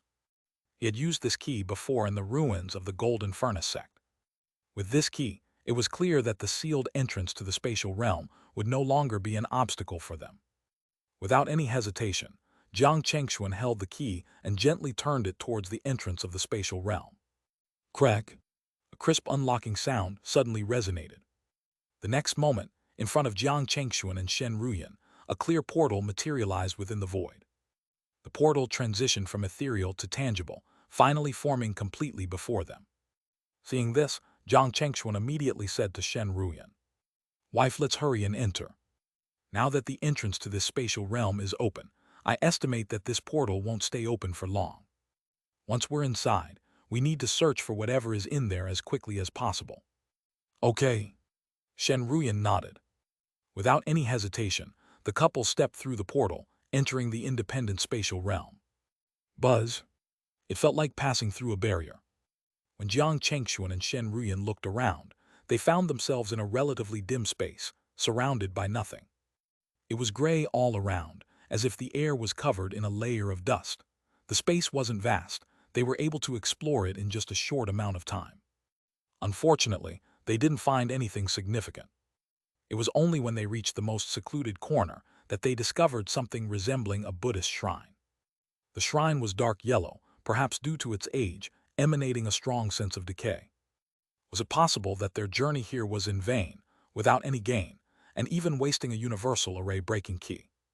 Yang Chengxuan felt a tinge of disappointment. However, at that moment, they suddenly seemed to hear a sound in their minds, making them both somewhat startled and puzzled. They looked at each other. Initially, the sound was vague, as if it was coming from a great distance. But over time, it grew clearer and closer. Gradually, Jiang Chengxuan and Shen Ruyan recognized the sound as Buddhist chanting. The chanting seemed to get closer, until it was almost ringing in their ears. Buzz. Unconsciously, a vision of a golden ocean appeared before them. In this golden ocean, countless arhats sat in meditation, chanting scriptures. From their mouths flew numerous Buddhist seals, slowly forming two tiny golden lotuses in front of Jiang Chengxuan and Shen Ruyan. Whoosh! Without giving them time to react, the two golden lotuses transformed into streaks of light, merging into Jiang Chengxuan and Shen Ruyan's foreheads. Instantly, the chanting in their ears disappeared, and the vision before them dissipated. Their consciousness returned to their bodies, with only a fleeting mark of a golden lotus at their foreheads. Jiang Chengxuan and Shen Ruyan exchanged glances, each seeing a mix of surprise and disbelief in the other's eyes. They had just obtained something almost unimaginable to ordinary people. It was a merit golden lotus, formed purely from Buddhist merit. Though tiny in size, the merit golden lotus bestowed immense benefits upon Jiang Chengxuan and Shen Ruyan. Firstly, as long as the lotus remained with them, their cultivation would progress smoothly, with enhanced comprehension and opportunities. Secondly, the lotus had the property of nullifying all forms of attacks. If activated, any attack directed at them, regardless of the attacker's strength. Even from a soul formation heavenly lord or a void returning divine lord would dissipate on its own. However, this protective feature was not unlimited. Each use would cause the lotus to shrink, and if used to block an attack from a void returning divine lord, the lotus might dissipate instantly. Lastly, it was the function of blocking the heavenly secrets. Choosing to consume, the lotus could enable a smooth breakthrough into the soul formation, without triggering the corresponding heavenly tribulation. However, this would also cause the lotus in their foreheads to vanish. Though the merit golden lotus could be used only a few times, with some abilities being one-time uses, it was undoubtedly a treasure of the highest order, more precious than any other object they currently possessed. It was not an exaggeration to say that Jiang Chengxuan and Shen Ruyan's trip was not in vain. Even without finding the green dragon divine wood they were originally seeking, obtaining the merit golden lotus was a substantial and satisfying gain. Rumble. Just then, Jiang Chengxuan and Shen Ruyan suddenly felt a violent tremor in the spatial realm.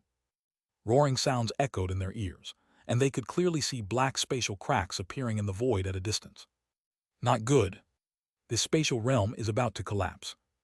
Jiang Chengxuan and Shen Ruyan's expressions changed. They knew that it was probably because the two of them had obtained the two merit golden lotuses here that the spatial realm had completed its final mission. There was no longer a need for it to exist. Without any hesitation, they quickly headed towards the exit of the realm. Once they emerged, they didn't pause for a moment and immediately flew towards the distance. Some time later, after Jiang Chengxuan and Shen Ruyan had stopped and looked back, they saw an extremely violent spatial storm erupting at their previous location. The storm obliterated all the arrays and barriers they had set up, along with everything within several miles around it. Realizing it was unwise to linger, they quickly left the area. Soon after their departure, several powerful figures arrived at the core of where the spatial storm had erupted. A man dressed in a brocade robe closely inspected the surroundings, his expression turning grave. If I'm not mistaken, this place just experienced a spatial storm, likely due to the collapse of a secret realm or an independent space. It's unclear if this was caused by human intervention or simply due to the natural degradation of the space over time. Under the impact of such powerful spatial collapse, all clues and traces that might have existed were completely eradicated. They could not deduce any useful information from the remnants they observed. Report this to the ancestor, a woman with a blue water pattern mark on her forehead suggested calmly. This matter exceeds our capabilities. Only the ancestor might have a different perspective on this. The others, including the man in the brocade robe, agreed without objection, and soon the group left the area. Tens of days later, in a magnificent and vast cultivation city in the western desert, Jiang Chengxuan and Shen Ruyan arrived at a massive cross-region teleportation array, hoping to try their luck. Although the major regions had severed their connections through these large teleportation arrays, there were no threats between the western desert and the northern border.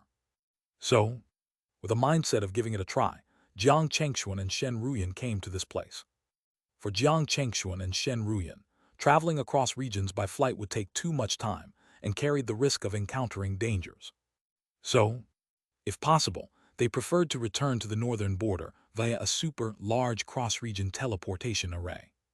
Unexpectedly, shortly after their arrival at the teleportation array, a group of more than 10 people, led by the brocade-robed man and the woman with a water pattern mark on her forehead they had seen near the spatial realm, approached them. Both of them, members of the sect of infinite boundaries, were at the peak of nascent soul. They immediately noticed Jiang Chengxuan and Shen Ruyan, and a look of surprise flashed across their faces. It was because the two of them sensed a faint threat from Jiang Chengxuan and Shen Ruyan. As peak nascent soul cultivators, they knew very well what this feeling meant. Jiang Chengxuan and Shen Ruyan were also surprised to encounter cultivators from the sect of infinite boundaries here. This was not to say that they knew each other. It was just that the clothes worn by the brocade-robed man and the others were the unique outfit of the sect of infinite boundaries. Fellow Taoists, I am Shui Xianlan of the sect of infinite boundaries. Are you guys trying to take the teleportation array to the northern border? The woman with the watermark between her eyebrows was the first to speak. She looked at Jiang Chengxuan and Shen Ruyan and introduced the others with a smile. By the way, these are my junior brothers and sisters. Perfected Lord Glowleaf, Liu Linger, and Perfected Lord Flying Crane. So it's fellow Taoists from the sect of Infinite Boundaries. Nice to meet you. Jiang Chengxuan and Shen Ruyan immediately smiled and returned the greeting. I'm Jiang Chuan. This is my Dao companion Shen Yan. We have indeed come here to see if we can use this teleportation array to go to the northern border. I see. Shui Xianlin replied with a nod and a smile. It's quite a coincidence, as we are also here to travel to the northern border. If the two of you don't mind, why don't you join us? Upon hearing Shui Xianlin's words, Perfected Lord Glowleaf, the brocade-robed man, and the others following her showed a slight change in their expressions, though they didn't say anything. Yang Chengxuan and Shen Ruyan were somewhat surprised. They did not know why Shui Xianlin and the others were heading to the northern border. Nevertheless, the opportunity to travel with them was a welcome surprise for Jiang Chengxuan and Shen Ruyan. Yang Chengxuan did not stand on ceremony and immediately cupped his fists in gratitude. In that case, thank you, fellow Taoist Shui and fellow Taoists. I'm just curious if there are any specific requirements for using this teleportation array. Jiang Chengxuan and Shen Ruyan were well aware that operating a super large cross-region teleportation array required a significant amount of spirit stones and resources. Although she said that she was willing to let them take this super large teleportation array with her, Jiang Chengxuan and Shen Ruyan were not shameless enough to take this teleportation array for nothing. Shui Xianlin suggested, since we've met by fate, why not just give a symbolic amount, say 30,000 high-grade spirit stones? 30,000 high-grade spirit stones. Jiang Chengxuan and Shen Ruyan were visibly taken aback, not because the amount was too much, but because it was surprisingly low. They knew that using such an array in the northern border would easily cost each person at least 100,000 high-grade spirit stones. Right now, the other party only asked them to pay a total of 30,000 high-grade spirit stones. This was actually not much different from letting them use it for nothing. Fellow Taoist Shui, you're being too generous. We're already grateful to be able to use your sect's teleportation array. How can we take advantage of this generosity? Seeing this, Shen Ruyan took out a storage ring containing 200,000 high-grade spirit stones and handed it to Shui Xianlin and her group. Seeing this, Shui Xianlin did not insist. Instead, she smiled and gestured for the person beside her to take it. At their level of cultivation, 200,000 high-grade spirit stones, while not insignificant, were not excessively unaffordable. Soon, the entire group ascended the super-large cross-region teleportation array. As the array activated, an incredibly bright light burst forth. Jiang Chengxuan and Shen Ruyan experienced a blur in their vision, followed by a slight dizziness. After a short time, when the teleportation ended, they reopened their eyes to find themselves back in the northern border, standing on the arrival platform. Several nascent soul-perfected lords from the Black Sea Pavilion were waiting for them, including Sword Lord Azure Blue, a direct disciple of Heavenly Lord Infinite Ocean, who was surprised to see Jiang Chengxuan and Shen Ruyan appear with Shui Xianlin and her group. Fellow Taoist Jiang Fairy Shen, what are you?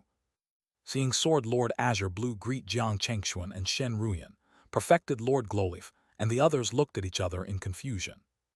Jiang Chengxuan and Shen Ruyan didn't intend to hide it. Instead, they openly explained their encounter with Shui Xianlin and the others. Sword Lord Azure Blue finally understood. He nodded at Jiang Chengxuan and Shen Ruyan. I see. By the way, fellow Taoist Jiang Fairy Shen, are you planning to go back next? Or, yes, we plan to go back first. What's wrong? Fellow Taoist Azure Blue, is there something at Black Sea Pavilion that requires our attention? Yang Chengxuan and Shen Ruyan knew that if there was nothing else, Sword Lord Azure Blue would definitely not ask them this. Sword Lord Azure Blue thought for a moment and said, there are indeed some matters. But since you're heading back first, you can visit our Black Sea Pavilion when you have time. My Shifu also wishes to meet you. All right. Yang Chengxuan and Shen Ruyan nodded. After a brief exchange of pleasantries, Jiang and Shen bid farewell to Sword Lord Azure Blue and Shui Xianlin's group. Watching Jiang Chengxuan and Shen Ruyan leave, Sword Lord Azure Blue immediately turned to Perfected Lord Glowleaf and the others and smiled. Fairy Shui, fellow Taoist Glowleaf, you've come from afar. Why don't you come with me to my Black Sea Pavilion first? It just so happens that my Shifu also wants to see you. Since Senior Infinite Ocean invited us, we should naturally pay him a visit. Xu Xianlin immediately replied with a smile. After some time, Xu Xianlin and her group, accompanied by Sword Lord Azure Blue, were heading towards the Black Sea Pavilion. On the way, Xu Xianlin couldn't resist her curiosity and asked Azure Blue, "Fellow Taoist Azure Blue, I wonder where fellow Taoist Jiang Chuan and fellow Taoist Shen Yan came from. Senior Infinite Ocean actually thinks so highly of them."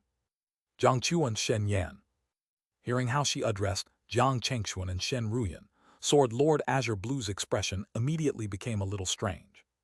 However, he didn't expose the couple. Instead, he smiled and said, "As you must have sensed during your journey with them, fellow Taoist Jiang and Shen are no ordinary peak nascent soul cultivators. At least my Shifu regards them as equals." "What?" Hearing Sword Lord Azure Blue's words, shock appeared on the faces of perfected Lord Glowleaf and the others. They were well aware that being regarded as an equal by a soul formation, Heavenly Lord meant that Jiang and Shen were extraordinary. It was possible they were individuals who had already taken a significant step into soul formation. They did not expect the two people they met by chance to be so extraordinary. Fortunately, from the beginning to the end, their attitude was relatively good. Letting them ride the teleportation array was more or less a form of good karma. Xu Xianlin, perfected Lord Glowleaf, and the others could not help but heave a sigh of relief. They had already made up their mind that if there was a chance, they would take the initiative to visit those two. At the same time, after parting ways with Xu Xianlin's group, Jiang Chengxuan and Shen Ruyan began their journey back to the state of Jiang. Using various teleportation arrays and their own speed, they didn't take long to reach the state of Jiang. The couple's departure did not seem long, but in total it had been decades. Over the decades, the state of Jiang had undergone significant changes. There were more cultivators coming and going, and the number of shops opened had clearly increased. Most importantly, the essence, qi, and spirit in everyone's bodies had increased significantly compared to the time when the demon calamity had just ended. Jiang Chengxuan and Shen Ruyan could clearly feel that the foundation of the entire state of Jiang had more than doubled compared to before. From this, it could be seen that in the past few decades, the Jiang family had not relaxed their governance. The couple walked around the entire state. When they returned to Mount Mystic Tai, there was already a group of Jiang family cultivators waiting on Chunaming Peak. Clearly, previously, Jiang Chengxuan and Shen Ruyan did not deliberately hide their auras when they were inspecting the state. At this moment, Jiang Chengxuan and Shen Ruyan looked at the group of Jiang family cultivators who had appeared in front of them. They were especially glad to see the developments that had taken place on their personal disciple, Jiang Anren. "It seems that you haven't slacked off in your cultivation all these years. Everyone has improved to varying degrees. Especially you, Anren." At this point, Jiang Chengxuan and Shen Ruyan couldn't help but look at Jiang Anren.